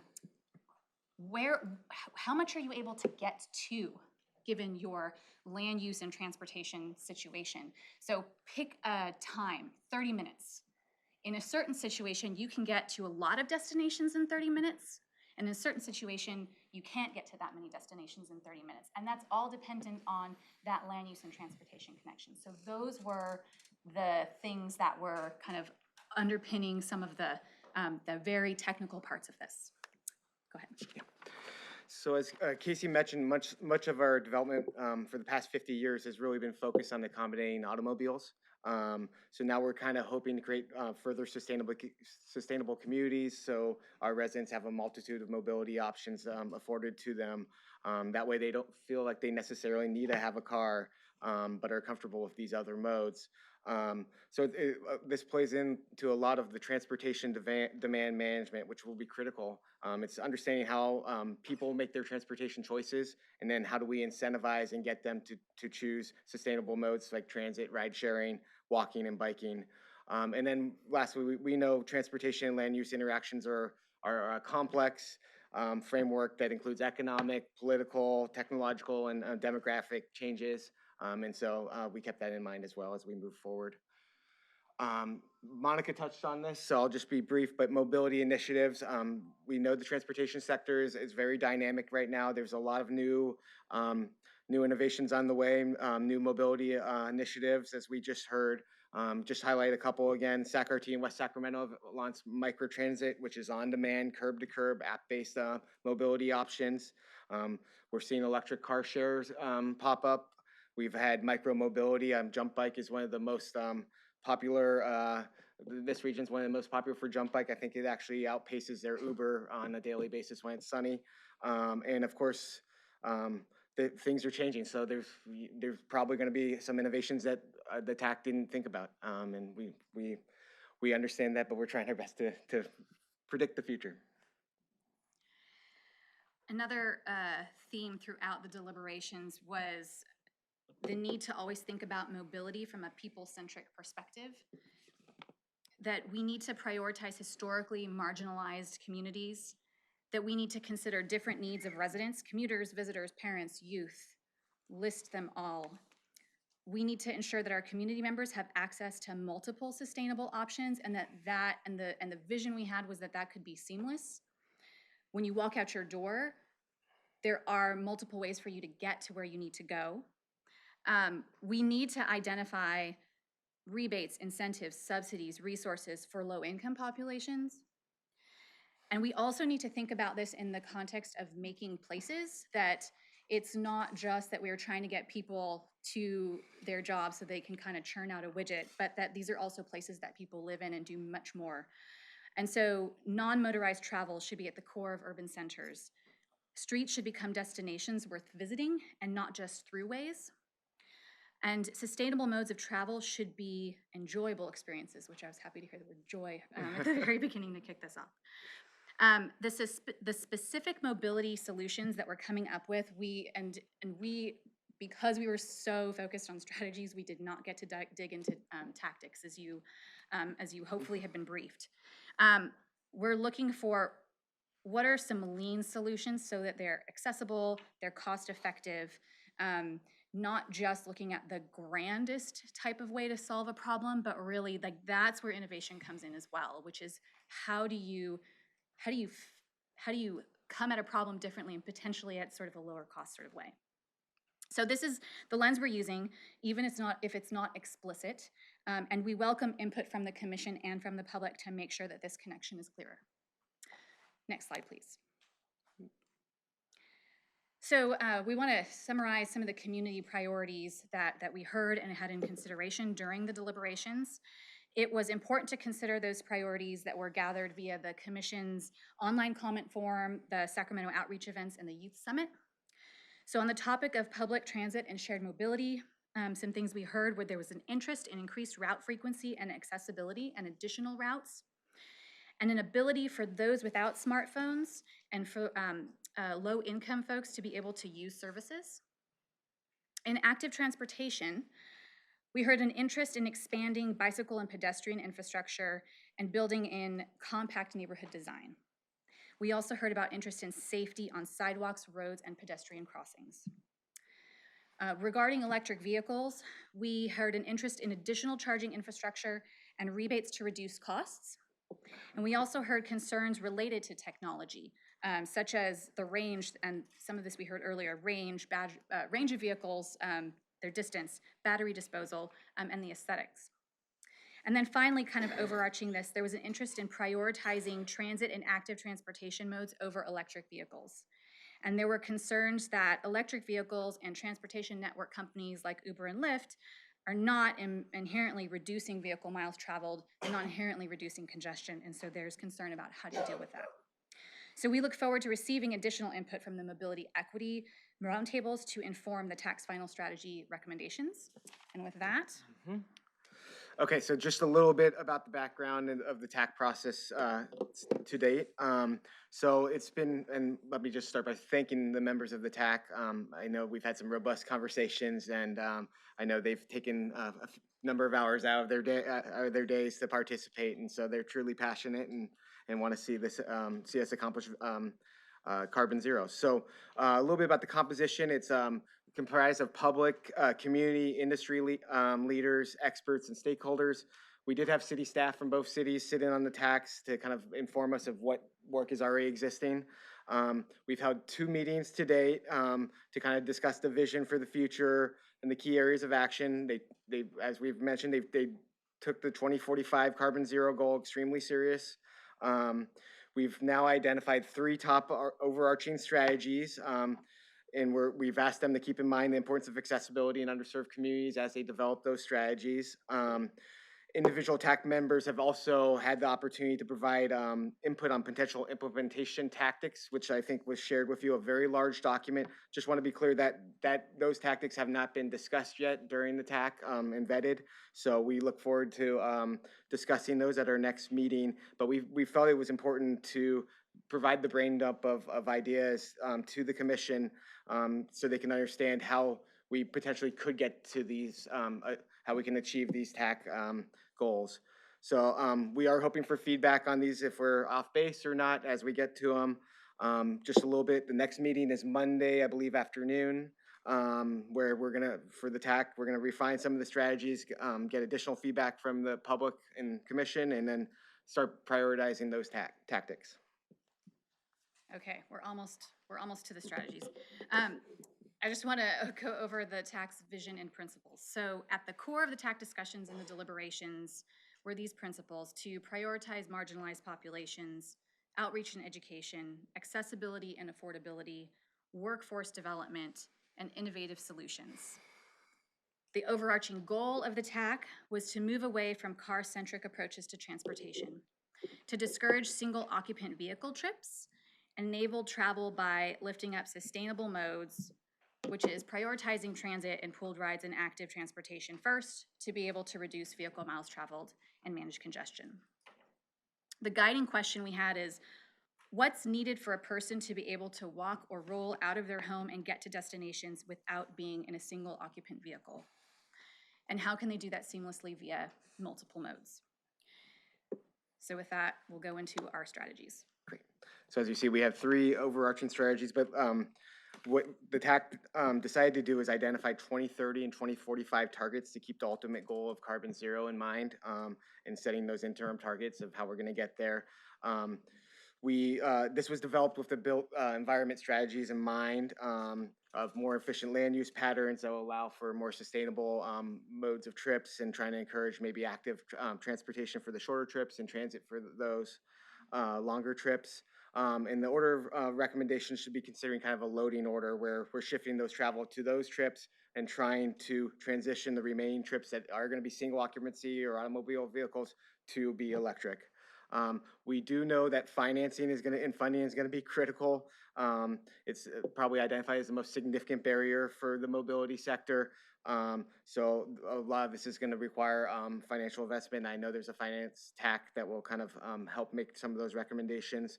And then further refinements to the strategies will be made and made in the future. So let's move to the TACs. So TAC strategy number 1 is transit and shared mobility. And this includes public transit, which is bus, light rail, paratransit, microtransit. Also includes TNCs, car and bike and scooter shares, pooled rides, and shuttles. And so our TAC, our strategy is to expand and improve transit and shared mobility services to be more competitive with single occupancy vehicle. And I think the TAC intentionally included the language to be more competitive with single occupancy vehicles, because it kind of gets to Commissioner Corliss's point earlier that allows us to do carrots and sticks to kind of try to get those metrics established. So we have mode shares splits on here, as you can see. So it's kind of the percentage of trips that one takes, or percentage of trips that are taken via that mode. So we work backwards, setting a goal of 50% by 2045 as transit as a foundation for sustainable and multimodal transportation network, and then 30% by 2030. Knowing that a lot of innovations in shared mobility, mobility as a service, this is a dynamic field. The TAC felt that this seemed both feasible but also ambitious. So there was also a lot of deliberation on whether these two strategies, transit and shared mobility, should be separated or still contained. We don't have a lot of great data on shared mobility in the mode share currently. So we're looking for kind of direction from the commissioners on whether they want to keep these together or if they want to separate these. For shared mobility, we're really focusing on pooled rides. As we know, ride-hailing companies are essentially often operating as essentially a taxi service and not necessarily reducing VMTs, that's been mentioned. And then there's the need to address community priorities, making them accessible, making them affordable, access to shared mobility, and integration. And so let Casey go to the next one. Okay, our second strategy is about active transportation. And so the definition of active transportation here is non-motorized or human-scaled or human-powered forms of transportation: walking, biking, scootering, rolling, all of that, and anything that could come into the future. We want to highlight the importance of accessibility, that you feel that you can get to and use the facilities for active transportation. And why, well, first I'm going to read through it. So expand and enhance accessibility to low-stress connected infrastructure for walking and rolling so that 30% of all trips are by active transportation by 2030 and 40% by 2040. And why we have low stress in there, that the TAC was really concerned that you should feel safe when you are walking or rolling down the street. And that is not the normal situation right now. And so in order for us to get people to feel that they can use active transportation as a sustainable mode, that was a really important emphasis, that the active transportation infrastructure be developed to be low stress and make you feel safe and be able to get places. There was also the importance of land use and neighborhood design, referencing back to the built environments land use strategy, that's important to also being able to create walkable, rollable neighborhoods. In the future, we are going to have more people in the two cities, and so the idea is as you are developing, as you're accommodating them in new communities, that you're building those communities so that they're enabling this type of travel. So the mode share target, 40% by 2045, it means if you add that with the mode share target from the first strategy that 90% of all trips would be by one of these modes. So we're looking at drastically reducing single occupancy vehicle trips by 2045. As we said, we were told to be bold and audacious. We hope that that is meeting the test. It does depend on compact neighborhoods with at least some of daily needs within walking and rolling distance. It also depends on that first strategy. And then the interim target of 30%, we actually think is relatively more doable because it's roughly a doubling of current mode share, which is at 14%. And that would require accelerating cities' ongoing efforts to expand and improve active transportation corridors and outreach and education programs to get this going in the first 10 years. We think that there's an opportunity to align the strategy with Vision Zero efforts because they are trying to accomplish basically the same things. As with all strategies, the outreach and education is going to be critical to a cultural shift. And then the third tack, which is vehicle electrification. So as we know, we were trying to get everybody to do these active and public transit and shared mobility trips, but recognizing there still will be some additional trips. What we've decided is all personal shared vehicles, public-private fleets, recognizing that light-duty vehicles make up the largest portion of emissions and technological advancements are needed to convert heavy-duty vehicles in a cost-effective manner. Sorry, but I should say we're trying to electrify 80% of the transportation sector, including all personal shared vehicles and public and private fleets by 2030 and 100% by 2045.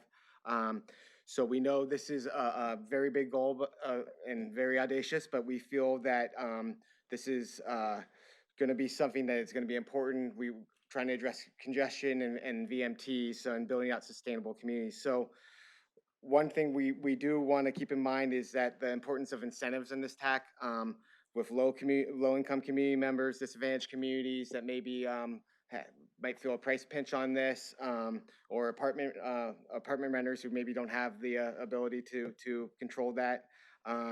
So ultimately, the goal is we want fewer people driving, less congestion on our roadways, and the first two strategies really kind of expand on that. And then for the rest, we're going to electrify the remaining. We believe these interim goals, 80%, which by 2030, which I know the TAC had significant discussion on, aligns and goes above the state goals of 5 million zero-emission vehicles by 2030.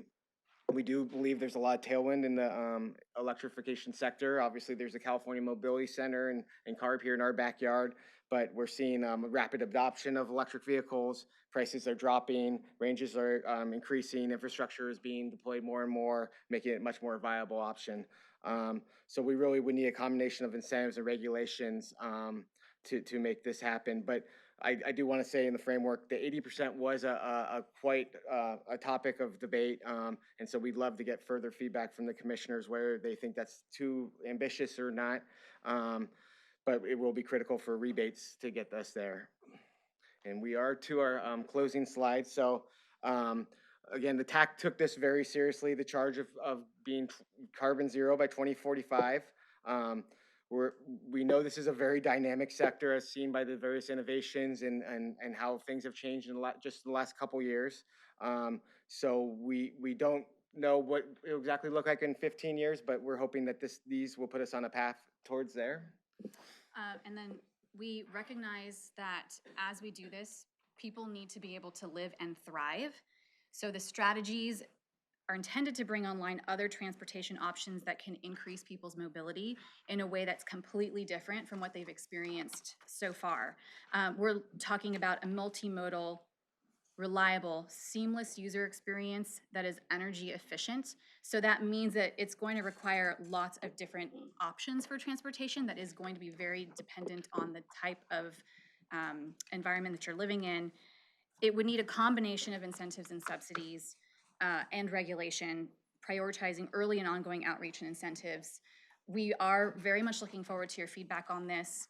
The feedback is actually going to be very helpful to the tactic discussion that we have to have as well, because we know, the entire TAC knows that the tactics are going to be really, really important regardless of what the strategies are. So thank you very much, and I'll turn it back to Ann. Great, thank you both for your presentation and for all the work that's gone into this, and thank you to everyone on the TAC.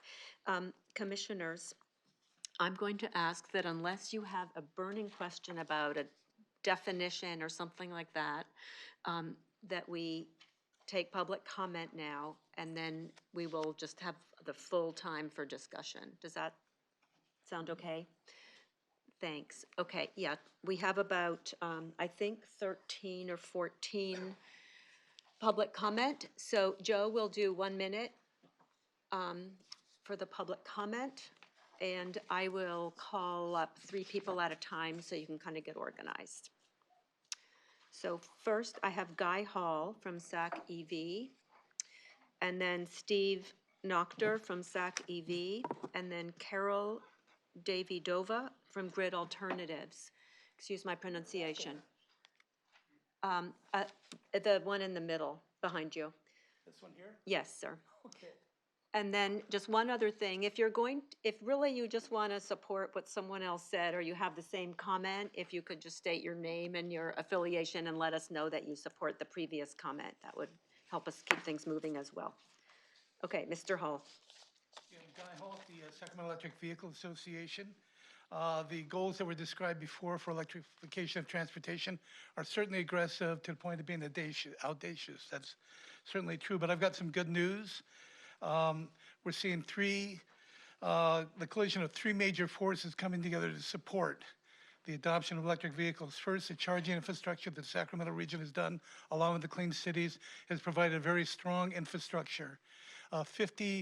More than 50 charging plazas in the region for fast charging of electric vehicles.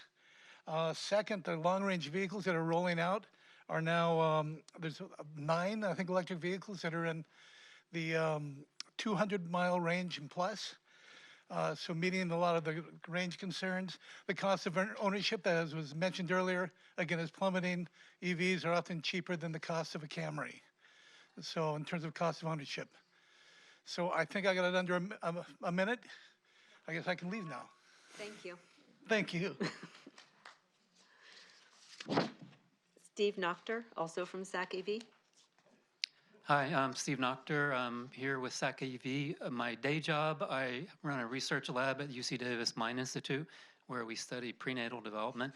And I just want to say that what I've heard here is very encouraging, and I'd like to emphasize that the shift towards lower emission mobility can't be achieved quickly enough. One thing that we've recognized in our research is that factors that a pregnant woman is exposed to during pregnancy, during gestation, impact development of the fetal brain. And it's been known for a while, for example, bacteria, viruses, things like that will impact how organs develop in the fetus. And what we're recognizing now is that the air that a pregnant woman breathes will also impact the trajectory of development in the fetus and potentially impact the health of that child over the lifespan. So it's just critically important that we do this as quickly as possible. So thanks for your work. Thanks. Carol, as she comes up, I just want to say that I am sorry we have to limit to 1 minute, but it is heartening that there's so much public interest and engagement, so thank you. Thank you. Grid Alternatives' vision is a successful transition to clean, renewable energy that includes everyone. Our mission is to make renewable energy technology and job training accessible to disadvantaged communities. Transportation is the second highest expense for most low-income households. Affordable and reliable transportation is difficult for families living in underserved and under-resourced communities. And these households tend to live farther from jobs and necessary services. In addition, these communities are also disproportionately burdened with tailpipe emissions from high-traffic roadways and thoroughfares. As proponents of energy equity and social justice, Grid Alternatives is an advocate for clean mobility programs that prioritize access for these communities. Grid is serving as a statewide administrator for California Air Resources Board on their one-stop shop pilot project to streamline access to California's low-carbon transportation. Thank you. Ms. Alexander. Okay, the next 3 will be Dana Jenks, Marco Pavlovic, and Oscar Balaguer.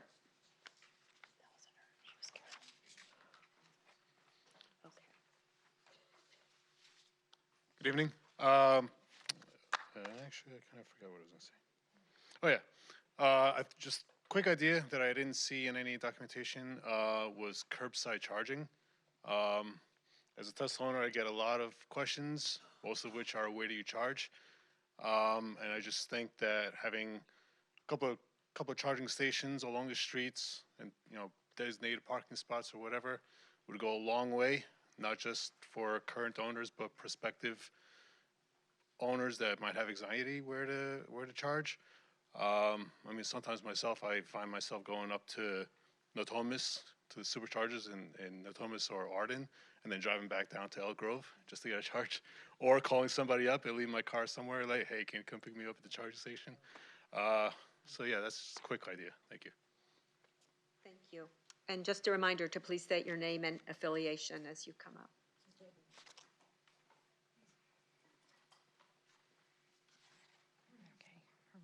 Are you Marco Pavlovic? Oh, I'm sorry. You were Marco. I've somehow messed this up. Dana? Yes. Thank you. Okay, hello, my name's Dana Jenks. I've been a teacher in the Sac City Unified School District for the last 20 years. So I've grown to love about 4,000 Sacramento residents. Since I've been teaching, I often brag to my students that Sacramento is on the cutting edge for alternative fuels, and it is that way for a lot of reasons. Sadly, I've had students come back and visit me, and hey, Miss Jenks, what are the parts per million now? And one student came back, and I was startled when I found out it actually increased it by 40 parts per million since that student was in my class. In fact, we just learned that the definition of air has had to be changed because of the increase of CO2. I'm angry, I'm discouraged, and I often can't sleep at night worrying about the future of my students. Many of our leaders in the past kind of show that they don't believe science by inaction. And so I need to have them trust you that we're going to take action.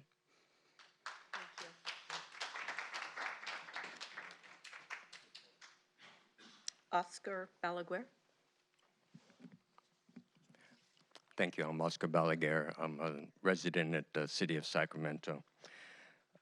So I completely support the mobility tax audacious recommendations, but I'm concerned about the timeliness of implementation and the practicality of reaching the 2030 goals. Normally, we'd wait for the adoption of the general plan and the cap before seriously considering implementation. But the planning process in the city of Sacramento is falling behind. And with the general plan, the cap, and an EIR in play, it's quite possible we'll fall further behind. Let's not wait. I encourage you to ask your staffs to investigate possible early action measures. Let's act responsibly but urgently. Thank you very much. Thank you for your comment. Okay, Kim Alexander, Ralph Proper, and Randy Hicks.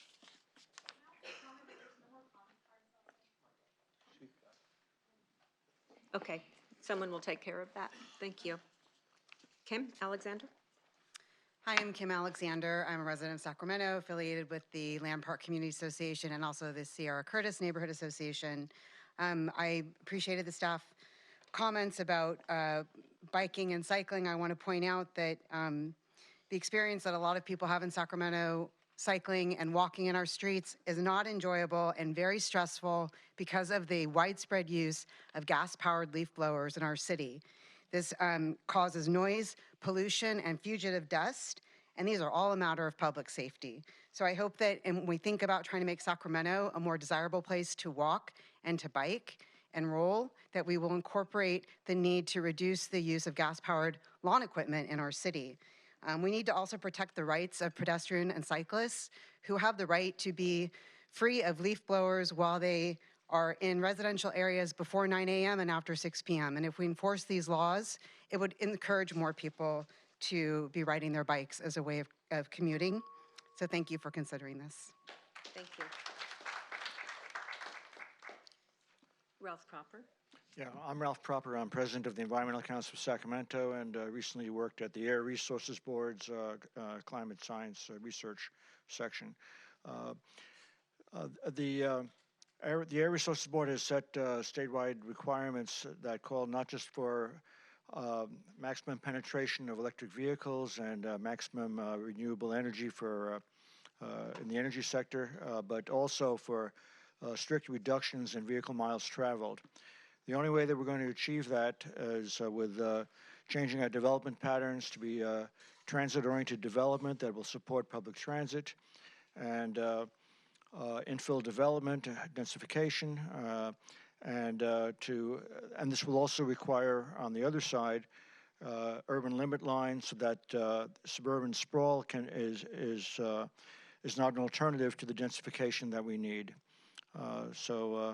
I was disappointed that the mobility TAC didn't consider that as a recommendation, and I hope you'll consider it. Thank you. Randy Hicks.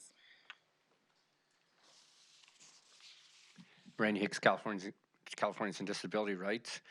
We have some accessibility issues we'd like to talk to you about. One, if you're going to have an app and you're going to show all these routes and you're going to show how everything works and everything, make sure that they're accessible. Make sure it is accessible. And please remember, not everybody has a smartphone. I know some people who still have flip phones and they have not been able to get any of the apps that you're talking about, so you want that service to work that way. Two, if you're going to you want to put all this new transportation out, I think you should make sure that the disability community see how accessible it is before you put it on the road. We thank RT for doing that with the trains, with the new buses, but people still have issues about accessibility as you go along here. Three, we should have shared mobility for bikes and scooters. We need to have universal design. And the other thing is, for people who are visually impaired, it's not always a good idea to have bicycles on the sidewalks and on the roads because they get hit, and that's the big issue. Thanks.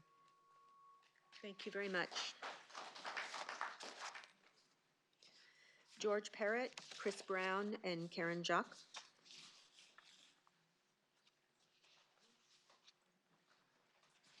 So my shirt sort of identifies one recognition that I have. I'd like to draw your attention to the problems that we have. Basically, what we're trying to address and what you're trying to address with these plans is changing people's attitudes and encouraging basically personal and social change. The warning I give you, I'm an academic psychologist, is that attitudes are easier to shift than behavior. That we can communicate to these people what we want, but the real issue is, do we get them to change? And I'd like to draw your attention back to one of the previous speakers, Dana Jenks. I've visited her classroom. She is moving young people to think about the future and about their impact. I think that's where we really have to be taking this message into the schools. The 40, 50, and 60-year-olds are into a culture of cars and private ownership. We've got to address the younger people. Thank you. Thank you, sir. Sorry, Chris, Yeah, just I want to make a quick comment. We agree about the importance of the youth voice, and we did have a summit at Sac State, and in the fall we'll be having a high school summit as well. And then I believe towards the end of the process we'll be having a youth roundtable. So your comments well taken. Thank you. Good Chris. evening, commissioners. My name is Chris Brown. I'm with the Sacramento Climate Coalition, and as audacious as the presenters say these goals are, they're not audacious enough. We are in a climate emergency right now. We have seen 90 degrees Fahrenheit temperatures in Alaska. We have Arctic boreal forests on fire across the Arctic right now in Canada and Alaska. Greenland is melting. They're talking about the melt rates that are unprecedented right now. We need to act like the emergency we're in. One requirement, put EV chargers in every permitted filling station so there's no longer an argument that you can't charge your car. It should be at every corner where you can buy gas, you can get an EV charge. Public education is the most important thing you all can promote. telling the public to get out of your cars, to walk, to ride, to do those things. And we need to be on a 10-year timeline to get to zero, not 2045.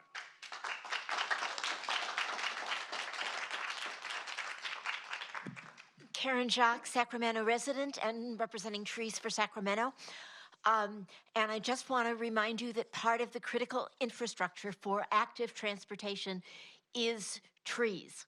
And we need to get a lot more. We've been losing them in Sacramento. I don't know how that's going in West Sacramento, but in both cities, we need to be planting more, and we need to be doing it as soon as possible. And we get not only benefit of the shade that makes it more possible to use active transportation, to walk and to bike, but trees, there's more and more research about the critical role of trees absorbing carbon and also helping leaves, helping to take in water and the heavy rains that are predicted between our droughts.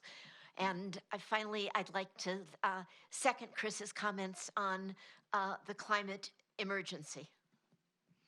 Thank you.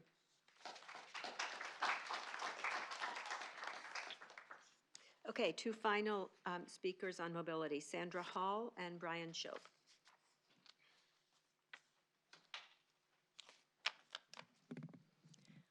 Hi, my name is Sandra Hall. I am with the UC Davis Air Quality Research Center. I am 29. That means I'm a millennial, and I still have 2/3 of my life left to live.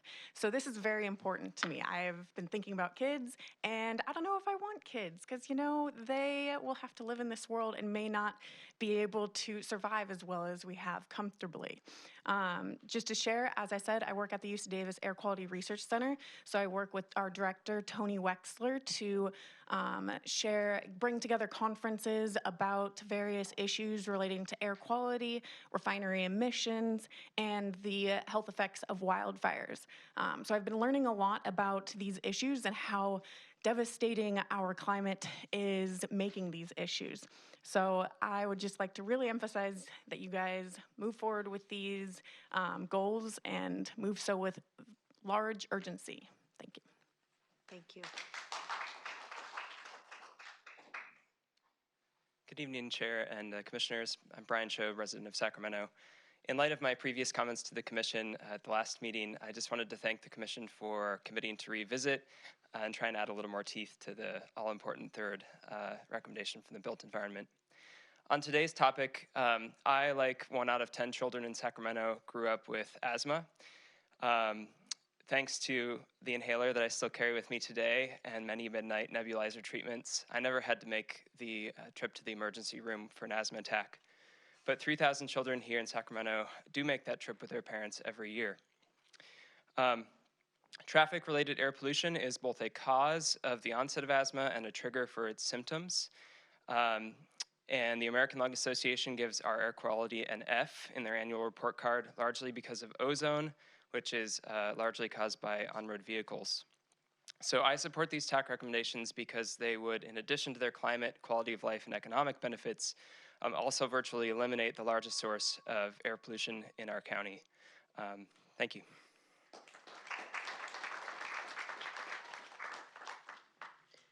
Okay, thank you all for your very insightful comments. And for those of you who may not know, there's a portal on the local government commission website where you can make comments, and we on the commission do receive all those comments as well. So that's another opportunity. And I guess just the other thing I would say is that several of you mentioned, you know, around urgency and timing with the city. So please save some of your energy for when the time comes, because these recommendations will come to the city, but then it'll be on them to decide how to move forward. So your support will be appreciated there as well. Okay, so now is the time where we can talk about the mobility recommendations. All right, I'll start with you, Steve, and then April. Yeah, and I don't know if Chris and Casey could come back up because you might have answers to a couple questions. Yeah, why don't you guys can sit down, but then just kind of be available. That'd be great. Thank you. I'll give them a second. Yeah.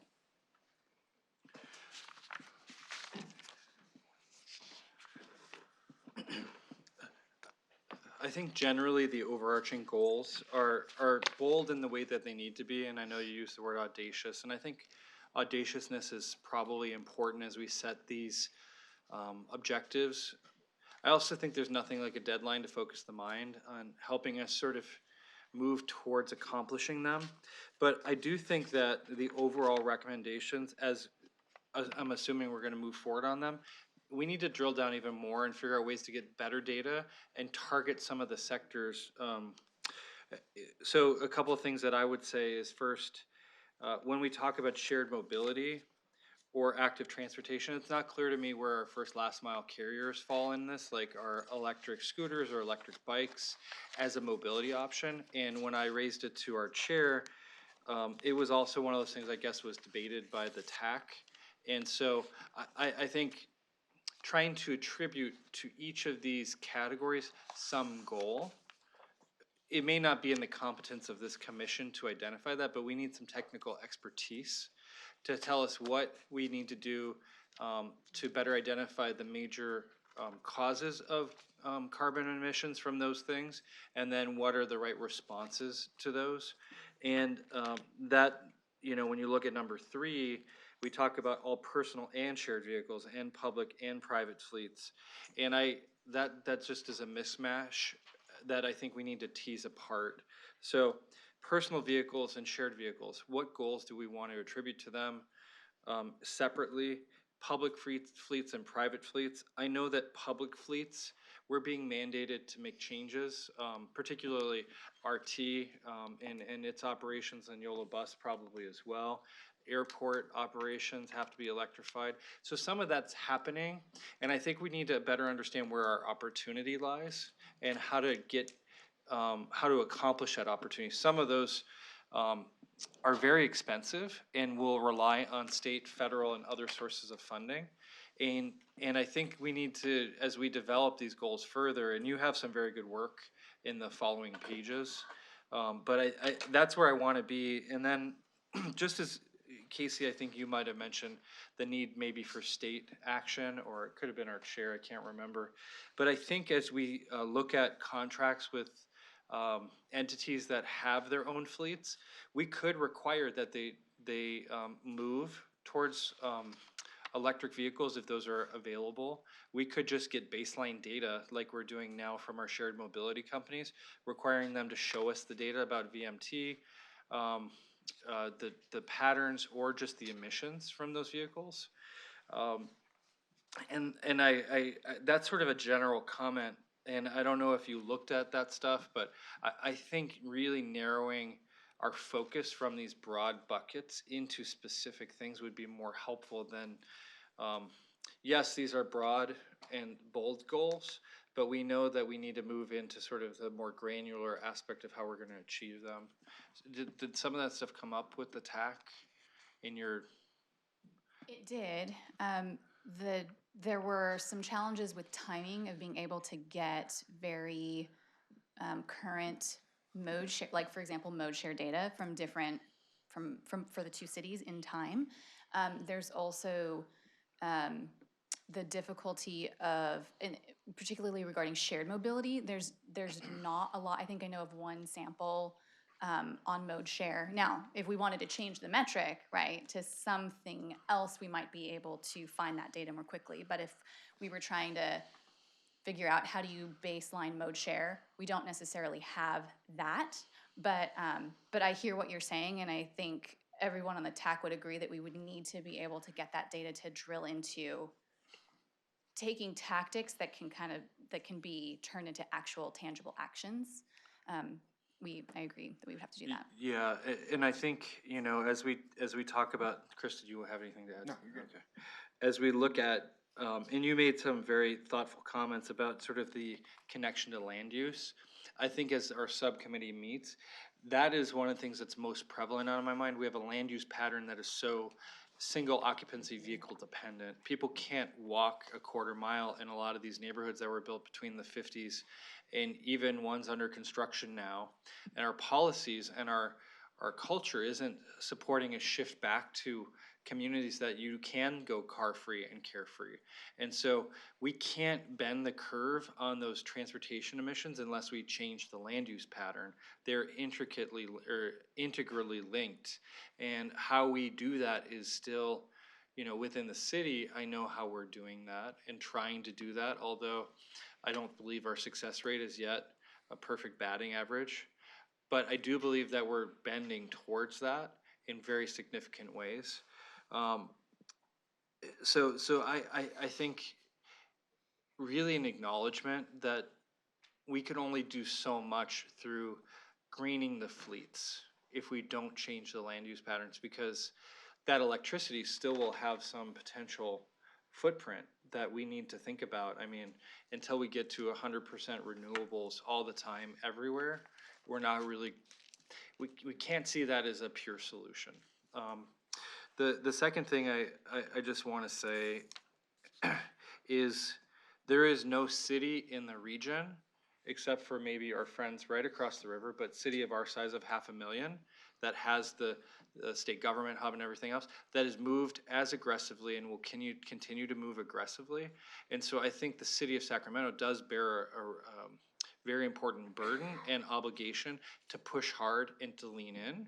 But I also would say we need to find ways to bring, and I'm glad Elk Grove is now on the commission, how we bring our partner agencies, whether it's Sacramento County for the unincorporated areas, which have very distinct barriers to some of the things we're talking about, or the other cities in the region, because we will not get there alone as the city of Sacramento for our county. And I won't say anything about Yolo County because that's Chris's purview, but I think that's really important. And then there are a couple other things. Just someone brought up curbside charging.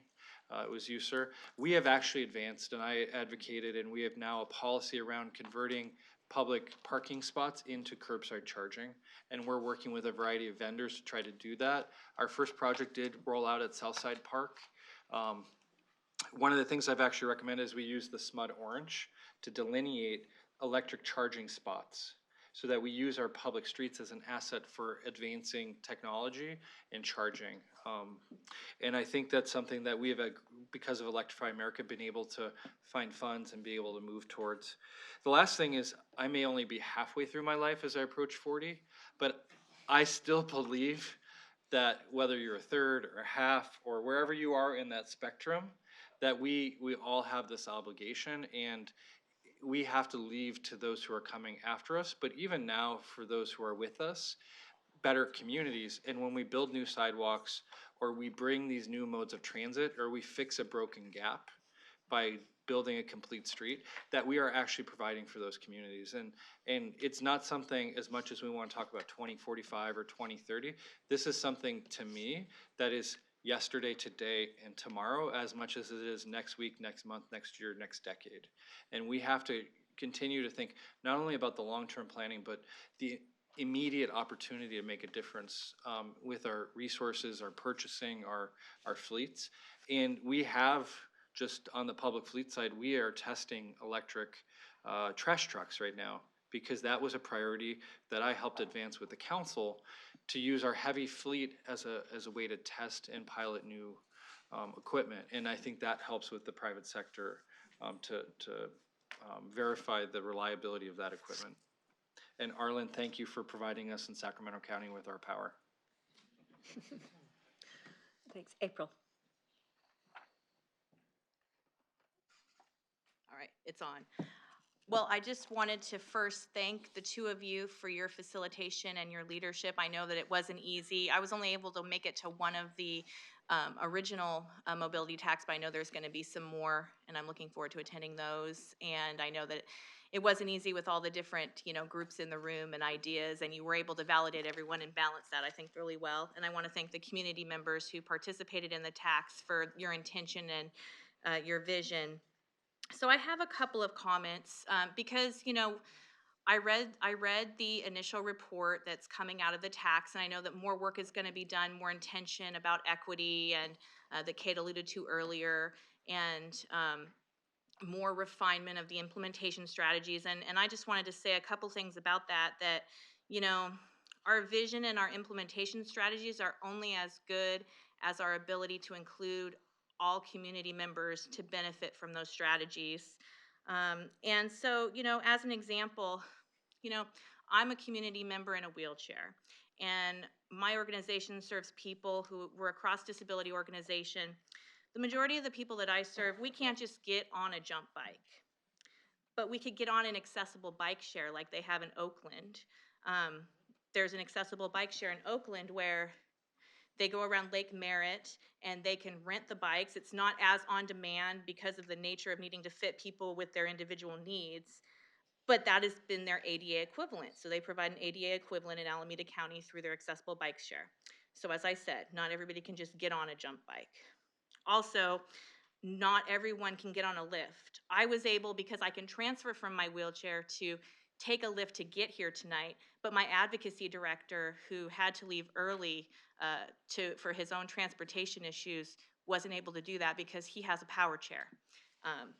And so when we're working with these shared rideable companies, why don't we provide access incentives and say, well, if you can recruit more drivers who have accessible vans, that's when we'll make a contract with you, right? Let's put the needle there and make sure that we're providing incentives to make sure that we're not just excluding people and not being intersectional about it. Also, when you're talking about microtransit and alternatives to paratransit, Solano County and Arizona are two examples of communities that just piloted some on-demand microtransit utilizing fully accessible vehicles. I know that Sacramento is starting to do that with SAC-RT, but for example, Arizona just piloted a program where they're working with Lyft and a wheelchair van company to provide lift service, and it's a complement to their paratransit and their microtransit that they're doing to try to pull people into those pockets and making sure that everybody has access to some of these newer transportation initiatives. And I also wanted to say something about, I know Mayor Cabaldon, he made a comment, and he was right that we shouldn't sacrifice big ideas for minor unintended consequences. But the definition of a minor unintended consequence depends on the lens that you're coming from. Because, the other day, I was not able to go to my favorite restaurant because there was a jump bike blocking the accessible entrance to my favorite restaurant. So I had to leave. That's money that could have gone into the economy.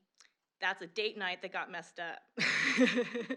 And so to me, that's not just a minor unintended consequence. So I just want to say that I would just really want to challenge the TAC as it goes back to do its work, that we really think about, what are all the community voices that we haven't heard? Who are we leaving out? Because in 2045, when we're sitting there wondering, what happened? Why didn't we reach our goal? It's probably because we didn't put equity where it should have been, which is at the forefront. So that's what I wanted to say. Thank you very much, April. When we embarked upon this, both of the mayors emphasized, and as well as the folks, private and public, who funded this effort, how important it was that we do our work through the equity lens. So I thank you for your comments, and if other commissioners have comments, I encourage those. Yeah, and I just want to say something about equity. What I find myself wondering is, what is everybody's understanding of what equity means, right? I mean, we hear it a lot. Everybody's talking about equity, right? But what I don't often hear is inclusion as well. And you can't really have a conversation about equity unless you really understand what inclusion means. And so, I'm just really curious as to kind of where everybody is in terms of their understanding of what equity is. I would also encourage the TACs to do as much as you can to encourage communities to come out and to hear. And I would also encourage you to continue to foster those difficult conversations, because I know they're uncomfortable. And they're uncomfortable because when we think about equity, we only tend to look at it through one lens, and that's usually through the disadvantaged, the marginalized, communities of color. I mean, and true, those are folks who are affected. But, when you talk about equity, it's socioeconomic, it's racial, it's cultural, it's ability-based, it's, gender. There are a variety of ways to define equity and who gets impacted. And what I would like to encourage you to do is to call out those populations and to be real specific. April, what you said was spot on. And I don't know, whether or not people really think of equity in that way, but that also includes equity in that approach. The other thing that I want to offer is, I've been having conversations with some of the commissioners about this issue of inclusion and making sure that we can reach those goals. And one of the things that we've been really thinking seriously about is, how are we going to determine whether or not there are unintended consequences of some of these recommendations or potential missed opportunities, right? So that if our goal is that together we're going to achieve this by 2045, what's it going to take? And why can't we think about it in terms of what's the low-hanging fruit? Because I'll tell you that the communities that are most burdened by climate change, they know it, right? But we just need to listen to them and find out what that looks like. I love the young man who spoke about asthma. Well, the African American community is just overburdened by asthma. And it's because of the housing, right? And it's because of the air and the environment around those communities. And so if you listen well, and if you engage the community's voices, they'll tell you how they're being impacted. And I bet there's some short-term solutions, that low-hanging fruit, that would engage them so that they can then become part of the conversation and part of the change. But we have to have the will to do that. And I don't know if we do. And so I just want to put that out there as we think about equity. We really have to set aside, the status quo. What new standards can be built to reach the people who are most affected and who also want to participate in the change? And let's move away from this mythology around, certain communities not being engaged or not understanding the impact, because it is myth.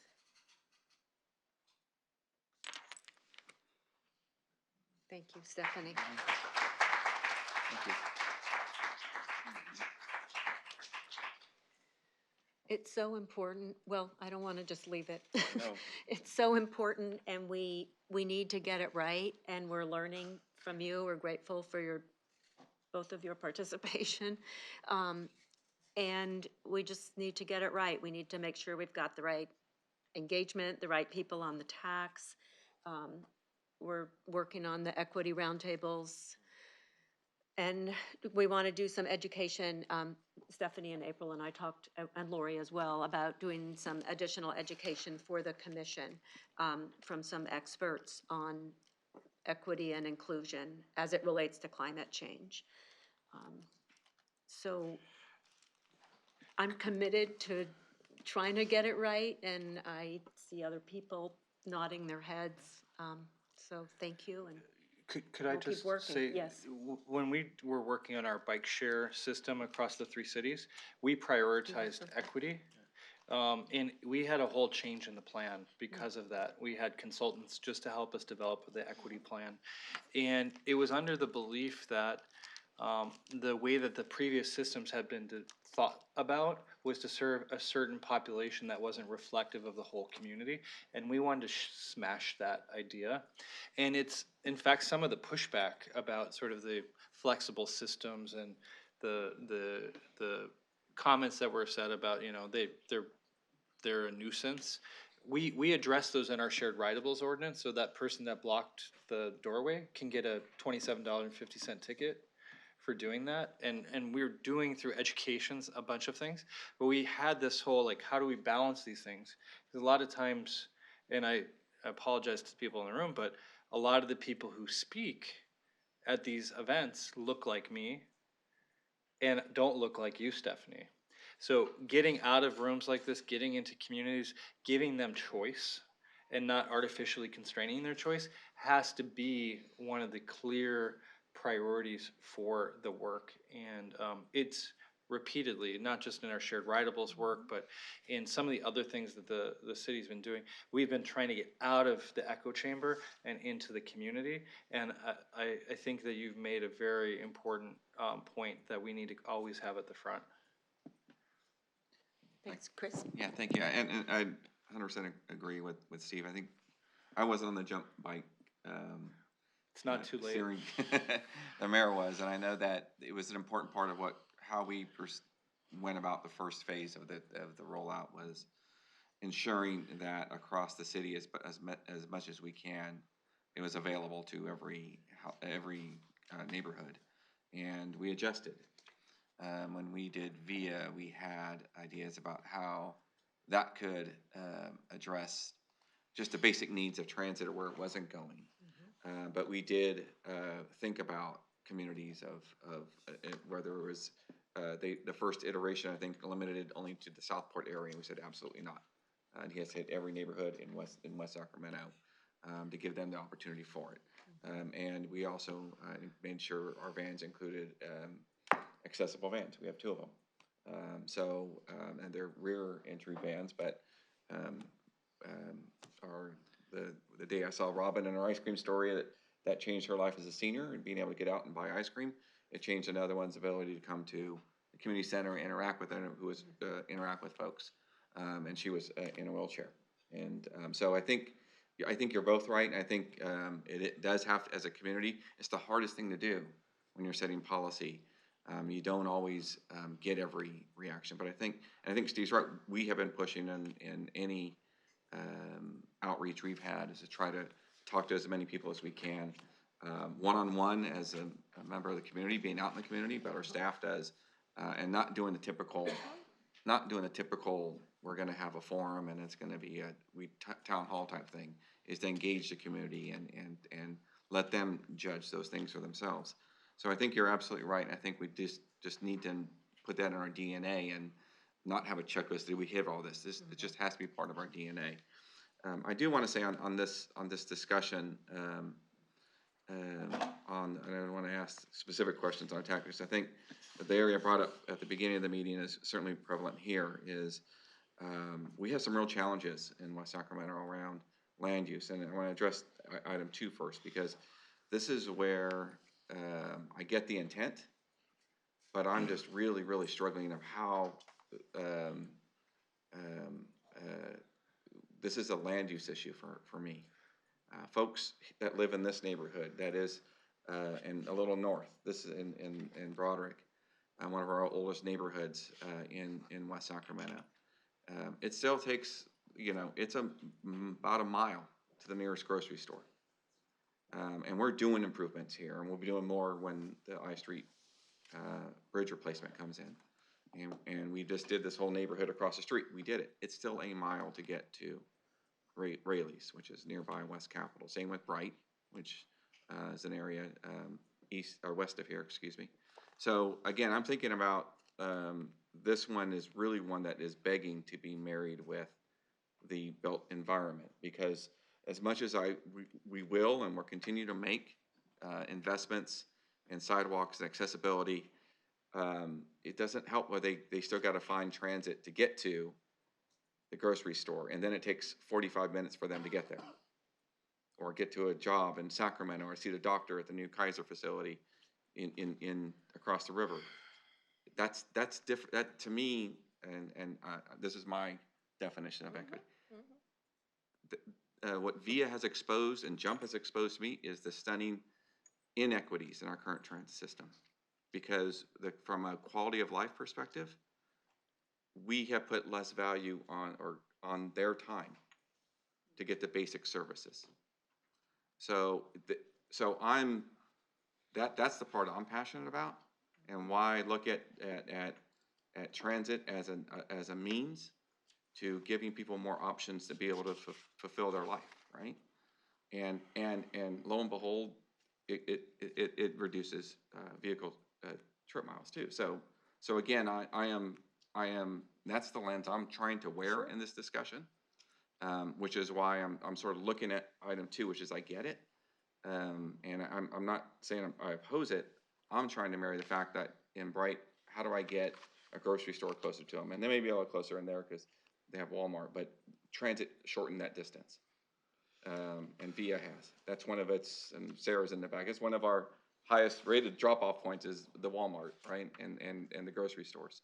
And schools are the other. That's where the youth are going to high school. So I think it's just, I think Steve's right that we need to maybe break this down a little more and look at this one as how we can marry it with the built environment as a way to really, for us, it's how do we bring services to folks? How do we create those opportunities for them? On the item 3, which is the electrification, fleet electrification. I'm not afraid of the 80% number, but I need to understand a little more what that would mean. We have a heavy industrial base in West Sacramento, and I talked about this earlier. And these are folks that move goods, food, and other goods around the region. They accept them, ship them, or move them to other parts. And if we're talking about them as in scope, and I go back to Arlen and the work that you want to do, and I can't thank you, by the way, he thanked you for providing power to him. I can't thank you for that. It's another conversation. But that's the part I need some definition around, because we can't control everything. I know the state is putting on other regulatory, but that's the kind of definition we're going to need, because we, as a city, we just don't have the means to say, we have the authority to say any manufacturing or distribution plant needs to be electrified by 2030. They're gonna leave. I'm just saying it right now, and I'm not afraid to put that mandate. But if we're gonna put that mandate, we better have a means for them to get there and help them, because these are a lot of them are small business owners, and they're not. They employ people of all types, and that's kind of what I need to maybe think about that a little differently. I do think a little bit about implementation here. So again, I'm not afraid of the mandate, but I need to understand a little more succinctly down what's that mean, because it's easy for us, as Councilmember Hanson talked about, is our fleets. We can control that, and we have the means, or we can get means to maybe electrify our fleets as a public entity. I do want to, I'm actually going to look to Julia, she remembers this from the discussion, but regarding the electrification strategy, the fleets we were talking about, we were focused on passenger vehicles, that freight was left out of that, but there was a deliberation on that, whether they should be included, and I'm trying to see if you recall. Yeah, there was a lot of deliberation on that one, and it's still, I can almost say with some level of certainty that I think the TAC is going to come back with a different target at the next commission meeting. And initially it was focused on reducing emissions by 80%, but then we thought to make it a bit clearer to think about that from a different metric. So I think there's still a lot of discussion that needs to be had. Yeah, and I think this is an area where, back to my earlier discussion, is where we can concentrate our studies how to help them, how do they get there when they're ready, either through incentives or doing the research for them. I think that's where we can be more effective in moving that needle. So that's my only comment. Okay, thanks, Chris. Okay, Lori, and I do want to make sure that folks who haven't spoken yet get to speak. So, okay, so Lori, then Arlen. Yeah. I just want to say that I'm really proud of what this commission is doing and how the community is involved. We're dealing with something that's really messy, really complex, and we don't have the luxury of time. And so people are listening, we're changing, we're being flexible, we're adding new parts to this, and I think it's really exciting. It may be a little scary, but that's where we are. Everything needs to change for us to have any future. So we need to start right away. We can't wait for the cap. I guess I'm reiterating some of the things that the public said. Implementation is vital, that we do this right. I recommend that our cities declare a climate emergency so that we start to make all decisions through the lens of climate and equity. And we also need to look at going to 100% renewable, because if we're going to electrify everything, we need to take the fossil fuels out of our electricity.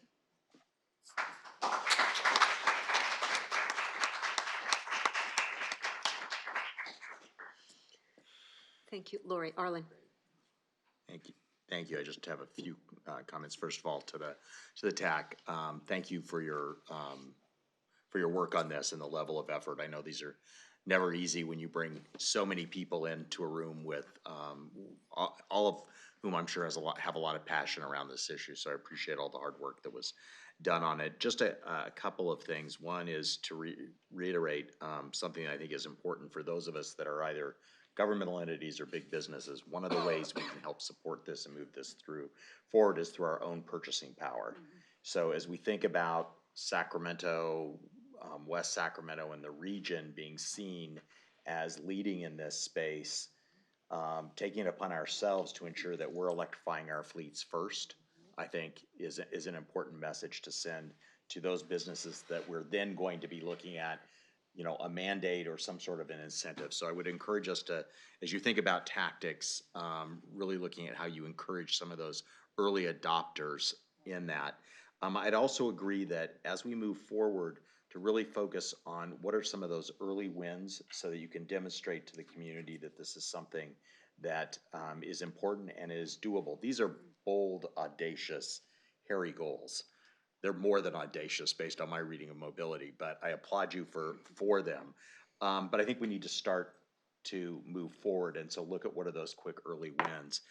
The other thing is just as we think about the tactics moving forward, this is an area with technology that is changing so rapidly that I think we have to understand that the tactic we're talking about today may be obsolete in 2 years from now. So the idea that we have to build in the opportunity to iterate as we move forward in this space, I think is really important. On vehicle electrification, the tactics that I think will be important, I mean, this goal is daunting. If you look compared to CARB's goals, it's really daunting. And it's made daunting by the fact that if you look at the expected rollout of passenger electric vehicles, it's really going to be about 2022 before you see the big wave of folks coming in with multiple different options like you currently have for fossil fuel cars. And if you stop and you think about most cars, I think the average age of cars, people keep for about 10 to 11 years. So you're going to have a lot of cars on the road and purchased now between now and the time people have a lot of options.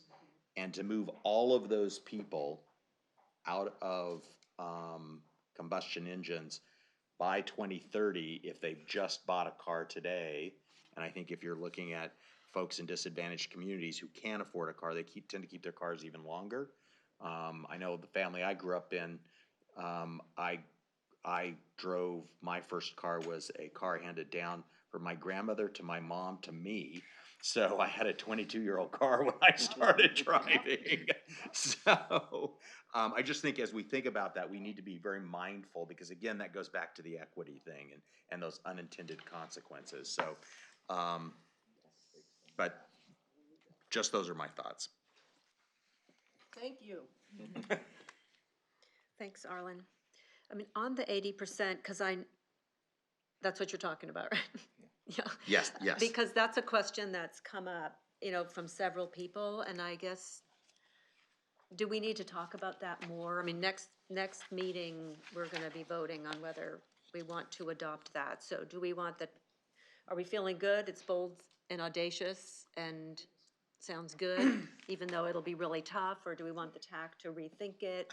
I think they asked for feedback on this. Yeah, I guess I would like to just see, to me, this is one that I'm having, while I would love to see this happen, don't get me wrong, it's the one that the feasibility I'm concerned about. And so I'd like to understand what would be some of the tactics that we would What would need to happen in order to facilitate making this happen? And how would you address some of those unintended consequences around this, around these issues? Knowing full well, I think one of the speakers, a gentleman, noted that the older generation will probably still be married to their cars, 10 years from now. Not if our kids take our driver's Good point. Okay, Henry? We might, change this to the public transit buses and, the other vehicles, for the mass transit, we ask for 80% in next 10 years.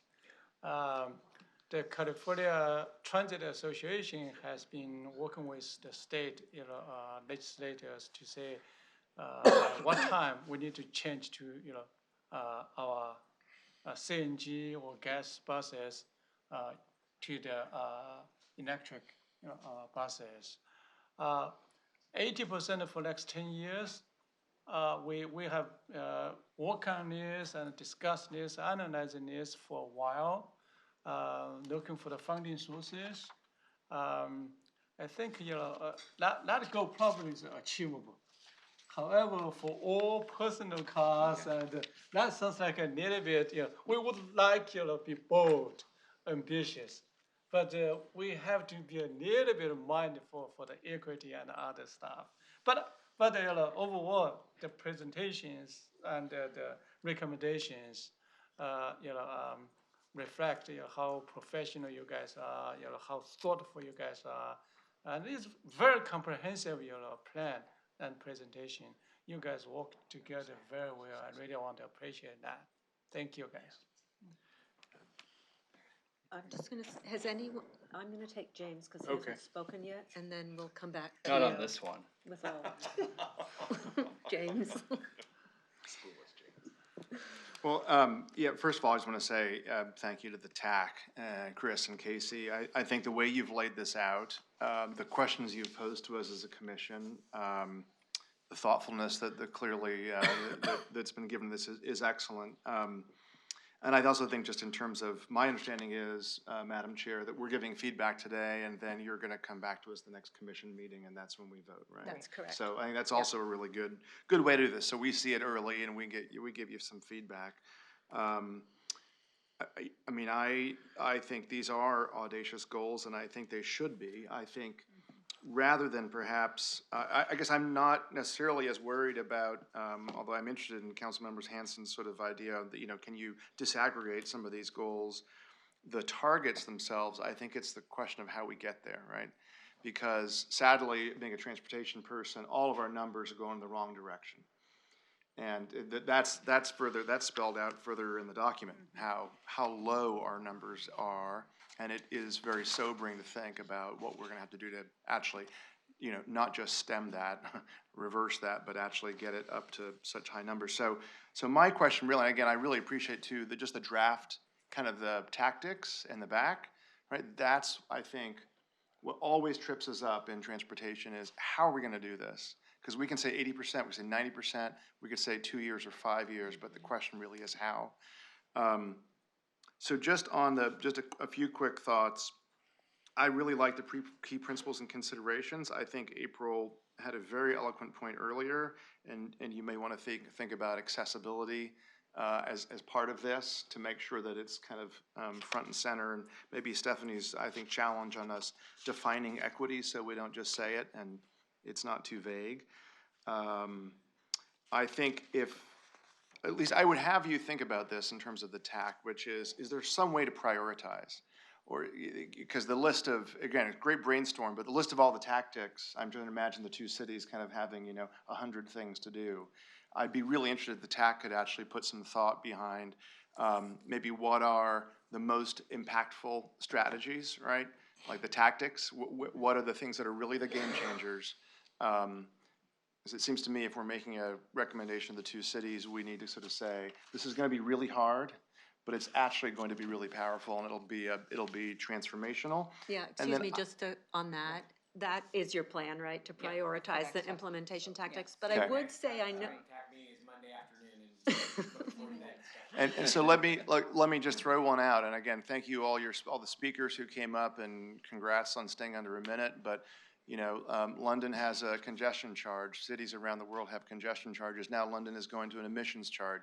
By the way, they're selling it not actually on climate, but on public health, because there's such huge public health benefits and co-benefits to doing this. That's going to be incredibly hard to do, to actually propose this and get this out there. But I hope that you will. This was back to my thing about disincentives. How do we actually send the right price signals? And then I don't know how you think about this, but it's that unintended consequence, right? So if all the disincentives have huge equity implications, and we have to think about how to intentionally deal with those things, right? So that it is easy, it is cheap, and it is convenient to not drive alone, especially if you just can't afford to do anything else. So so it sounds like you're going to prioritize, but I'd want to know from the TAC and have you guys do some of the really hard work about the, what are the strategies that are really going to be most transformational, and which ones can be done the quickest.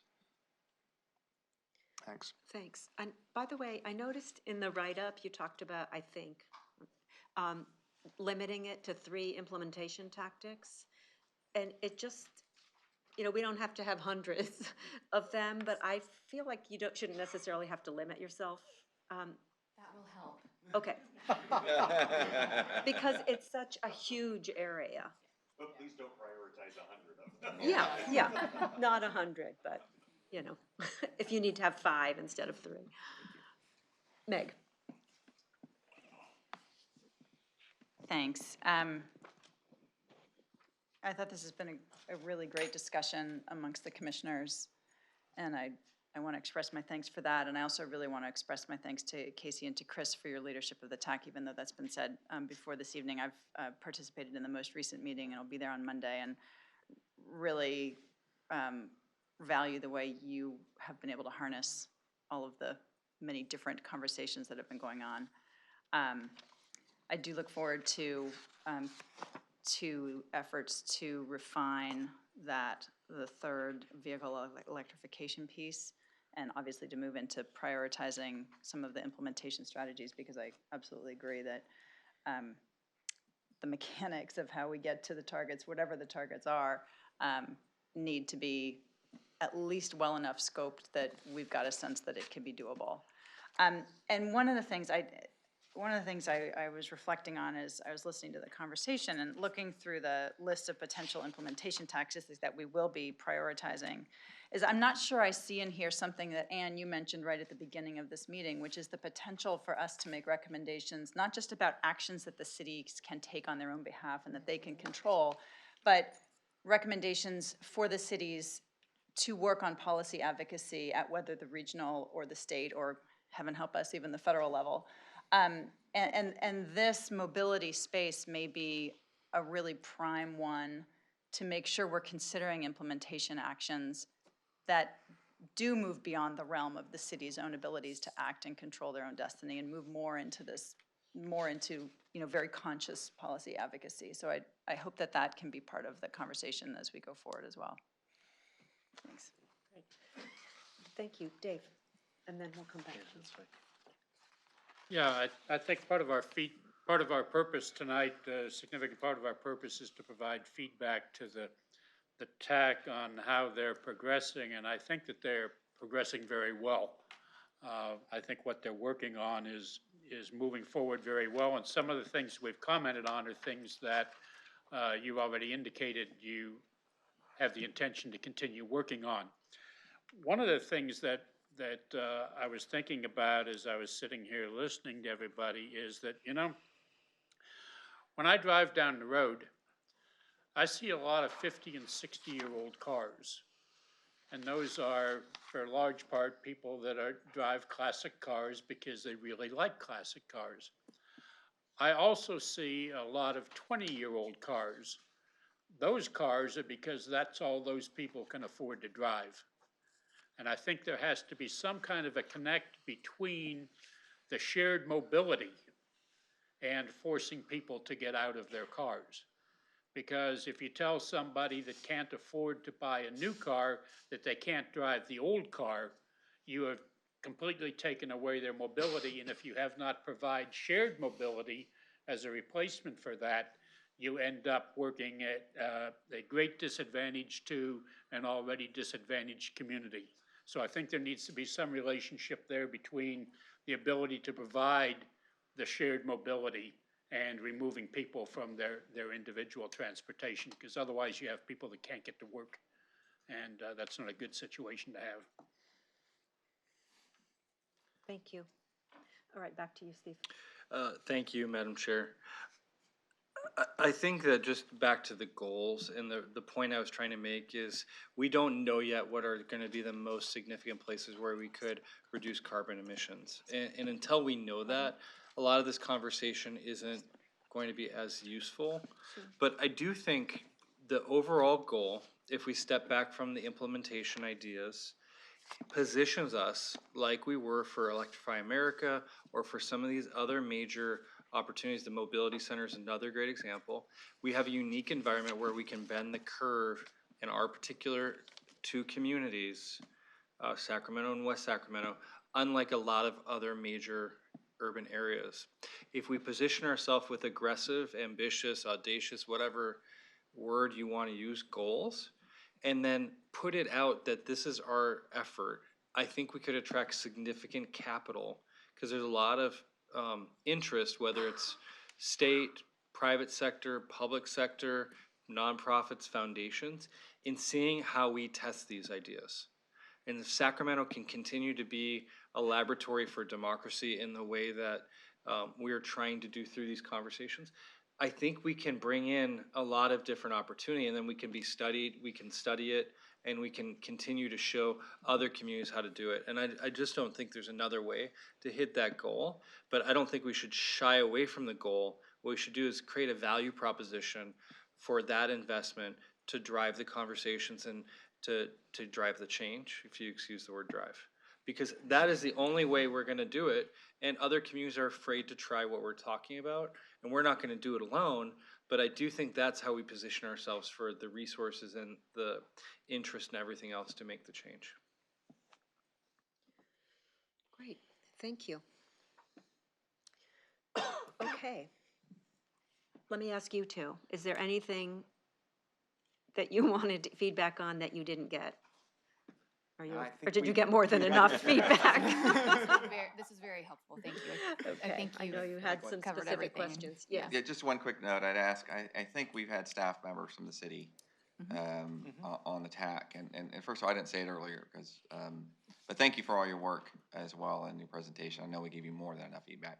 I just want to make sure when, and I know Henry and Steve talked about their milestone for electrifying bus fleets. YCTD is different because we're a smaller district. So I just ask you to think about those kinds of nuances that a smaller city, we don't have the same tax base, we don't have the same population, we don't have the same district, we don't have the same energy provider. So when we talk about audacious goals around how we control the power we get, we don't have much control over that. So just think about those as well as you go forward with your recommendations. Thank you. James. Just one final thought. A couple of the speakers mentioned, including the teacher, and thank you for all the great work that I'm sure you're doing. Probably you've taught my kids as well. But in terms of education and behavior change, I guess I really have just been, from the speakers, it's really clear to me, having looked at this issue for a long, long time, that behavior change and it's just crucial. It's one of the hardest things I think we have to do, but maybe one of the most important. So if you could just make sure that it's probably come up, I think it's in here, but you're discussing it and trying to figure out, is there a recommendation there? Is it the most important recommendation? Is the thing you do first? What do the two cities do? I don't have the answer to it, but it would be great to put some thought behind it. All right, thanks. I'm glad you brought that up. Again, thanks to you two and the TAC, and I also want to thank LGC and Julia and Helena for everything. I mean, they work around the clock on this stuff, so thank you. Before you leave, though, I just want to summarize a few of the big things I think I heard, and I'm sure everyone's taking notes, but just kind of to put it out there. Just again, to reiterate the importance of integrating the land use, whatever we come up with mobility, and maybe there's a way to include you two in this, as support to this committee, or do something so that we start early with the integration. How do we work with other cities in the region? The equity inclusiveness discussion was very important, especially around looking for unintended consequences that came up several times, and missed opportunities. Some further deliberation around Chris's point around the electrification of the fleets, the private fleets, and on implementation. Let's look for some early wins. That would be great. On 80%, I think, I guess the jury's out on that, but you're going to go back and look at that some more, especially around tactics, and looking at it from the equity perspective. And then I think emphasizing education is important. I don't know if that should, be risen to the level of a strategy, but it does seem like it really needs to be emphasized in the implementation. And then just a couple of things that have come up around that aren't really mobility centric, but the question about should there be recommendations generally about the timing of implementation, and whether to wait for the cap, and whether there should be a resolution in the cities around climate emergency. I mean, I don't think those are mobility issues, but something we should figure out how to talk about and consider here. And then lastly, I guess this is really, Julia, for you and LGC, but I think we do need to define equity based on this conversation today, and not just for mobility, because that's an overarching principle, and including accessibility in the principles. We had a really good equity presentation at the beginning of this commission, and so we should bring those values forward. Yep. Yes. You mean from the Oakland gentleman? Yeah. Yeah. That was good. Yeah. Good. Okay. So thank you both and all of the TAC.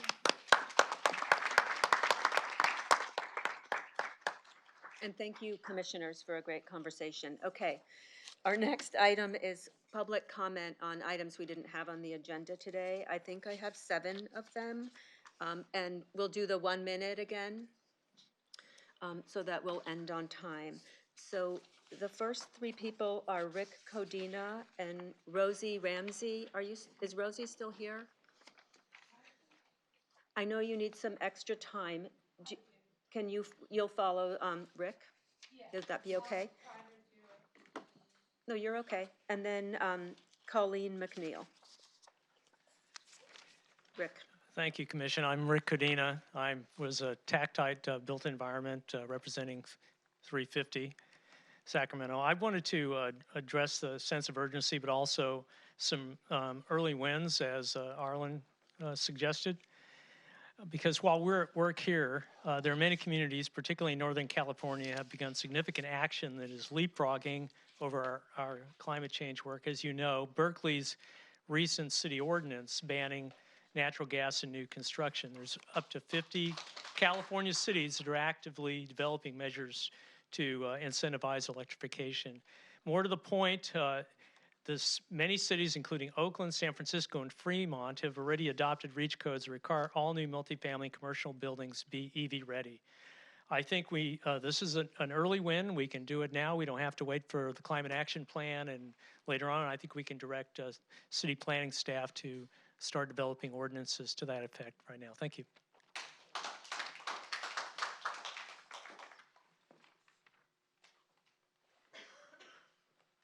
Rosie Ramsey, please take your time. Okay. Hi, my name is Rosie Ramsey, and while I commend this on climate change, I have some major concerns about the requirements for West Sacramento homeowners in order to meet the climate change initiative goals. It's my understanding that in the future, gas appliances would need to be replaced with electric ones. Our older homes required to convert to all electric before they are sold? Would homeowners be required to rewire the whole home and get new electric panels before selling? It's important to remember that we are served, and I use that term loosely, by PG&E, not SMUD. Our electric provider is probably the biggest polluter in the state. In November, during the fires at Paradise, our air quality was worse in China. For anyone to think that all electric would lead to cleaner air is a fallacy at best and a lie at worst, as long as PG&E is a major provider in our state. Electricity costs more than gas, and who knows how much PG is going to charge us in the future. We are not rich in older areas of West Sac. We are poor, working, and middle class. We are diversified. We are older. We are handicapped, some on fixed incomes. We should not be run out of our town. If indeed it is true that the city is trying to make requirements for conversion to all electric for older homes, I am requesting further hearings on this issue, notification to the public at large of the proposed changes, and perhaps even a ballot measure. And finally, I highly recommend that you watch Fire, Power, Money about PG&E on YouTube and Channel 10. Thank you very much. Thank you. Colleen? I am Colleen McNeil. I'm a 20-year teacher in the Folsom Cordova Unified School District. I was one of those parents that was in and out of the emergency room with a child with asthma, and I would pray each time that she would make it out of the attack, still being able to breathe. I became an EV owner because nearing retirement, I was going to have a reduced income and I wouldn't have to buy gas. And I have since experienced some unintended consequences, well, rewards, I should say. The maintenance is very low, almost nothing. Don't have to buy gas. You have a full charge every morning. So I have taken it upon myself to join the Sacramento EV Association, and I'm now on their board. And I talk to people about my EV ownership experience. I take people for test rides in my EV vehicle, and this is my second one. One of my colleagues just bought an EV, and he actually rode his bike every day to summer school instead of driving his new EV. So it makes people think about alternatives. So I believe that with 40%, meeting that goal, 40% of the new car registrations being plug-in electrics, I think we would get there pretty easily. Thank you.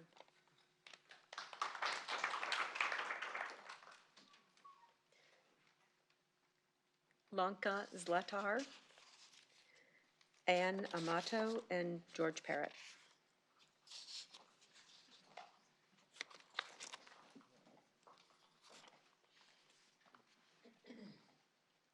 Hi, my name is Ilanka. I'm with 350 Sacramento, and I'm 31 years old.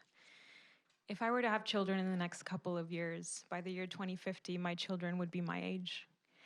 And I am terrified of the world that they will face. We know that we don't have time. We know that in order for us to curb the worst consequences of climate change, we need to have bold policy solutions on the books in the next 18 months. That is what the latest science says. So I urge you that when you look at these bold goals and consider all of these things and how they interact, that you put those things into place as quickly as possible, because every ounce of carbon dioxide that we keep in the ground today weighs a lot more than that ounce in 10 years. So please be bold and look at all the different alternatives.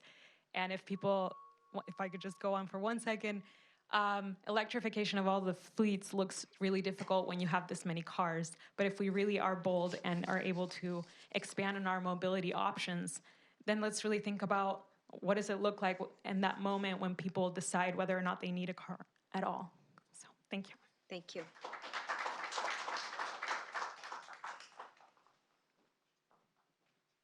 Ann Amato. Hi, I'm Ann Amato. I'm a retired social worker. I've been working with 350 and other groups and a resident of Carmichael. And I'm glad this commission was formed. I want to encourage you to keep moving forward. But personally, I had a kind of a relapse of PTSD symptoms because in 2017, I house sat in my brother's home in Santa Rosa and went through that fire. Where Coffey Park looked like an atomic bomb went off. And I did a lot of community work there, but it happened again with the campfire where I had to use the same equipment I used there with the masks and the air filter in my home here because of air quality. So one of the things we're looking at are mental health issues. This is a part of the public health issue. I want to encourage and urge you, I totally agree with Ilanka that we need to move our goals sooner to 2030. And I know it seems crazy, but it's like mobilization around World War II. We really need to push it because we have about 10 years to really make a difference. Thanks. Is George still here? Okay, Sarah Risher, Guy Hall, and May Chang.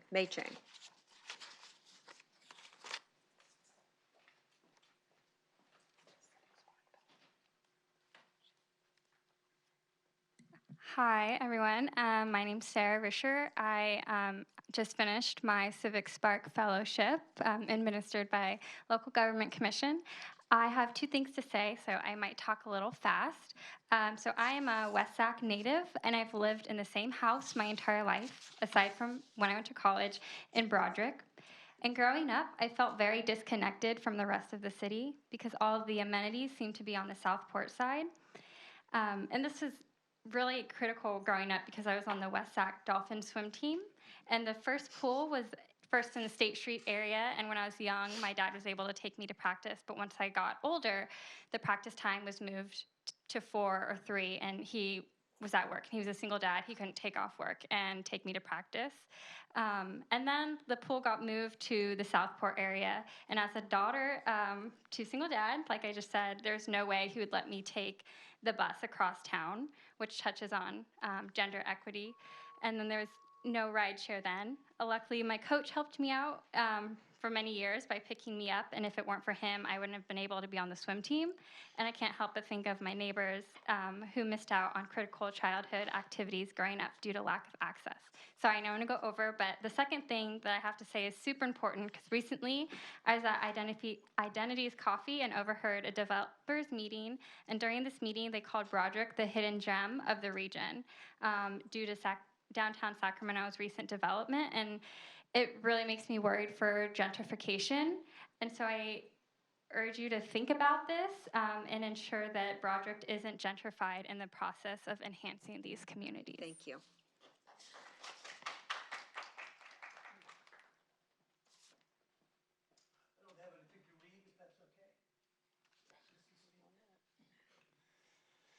Well, this is a little tough.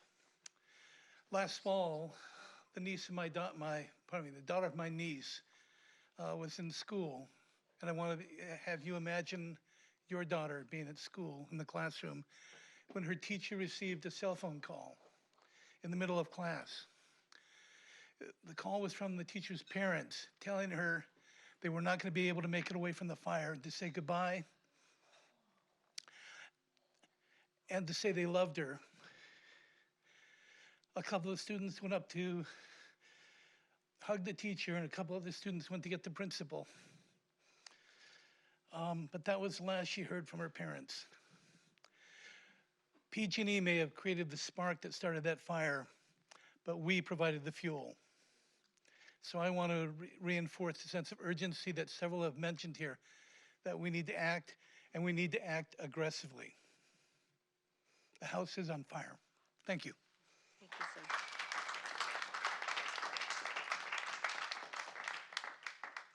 Okay, May Chang? Is that our last speaker? Yes. Hi, my name is Maylin Chen, and I'm an architect and volunteer with the 350 SAC.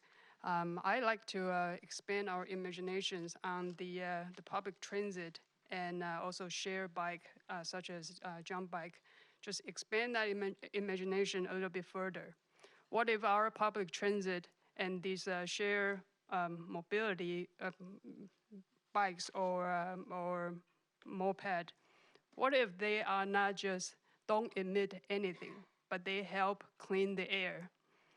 In China, I believe they are working on a bike that has filters. As people riding through the city, it cleans the air. I cannot think of anything more equitable when the action is cleaning the air is good for everyone. So I would like to push our imagination a little bit bigger, and how can we do that more generously, not just for ourselves, but for the people around us. Thank you. Okay, thank you, everyone. I love the support among the speakers. Okay, we can wrap it up. I just have a couple of quick announcements, and then we will leave. Two things. On October 12th, there's going to be a high school youth summit at River City High School in West Sac. Julia Burrows, now from the Mayor Steinberg's office, is organizing that. And thank you for your support on that as well, Chris Ledesma. So we're hoping, we had several commissioners come to the summit at Sac State, and it was a really fun and informative day. So hopefully some of you can come to that. Sorry? Yes, it's in West Sac. Is that? Just for West Sac. No. Yeah. It will be for both cities. Second, Todd Littman, who happens to be Lori Littman's brother, and he heads a policy think tank on transportation planning and policy in Victoria and is a thought leader on that, Victoria, British Columbia. He is going to be here in Sacramento, and he's going to give a presentation on financing, climate initiatives, especially transportation. It'll be in the City of Sacramento Council Chambers on September 16th from 2:30 to 4. It's open to the public, so I think the mayor's office and LGC will be promoting that, but I think that'll be an interesting discussion for you all to attend or your staff. Okay, I think that's it. Thank you so much, and for all of you, the commissioners, the public, and LGC and Kate. You know, we did built environment first. It was kind of our test run, and it was challenging. I feel like this went, you know, you guys have really smoothed out the process, and feels like it's working really well. Thank you. Thank you, everyone.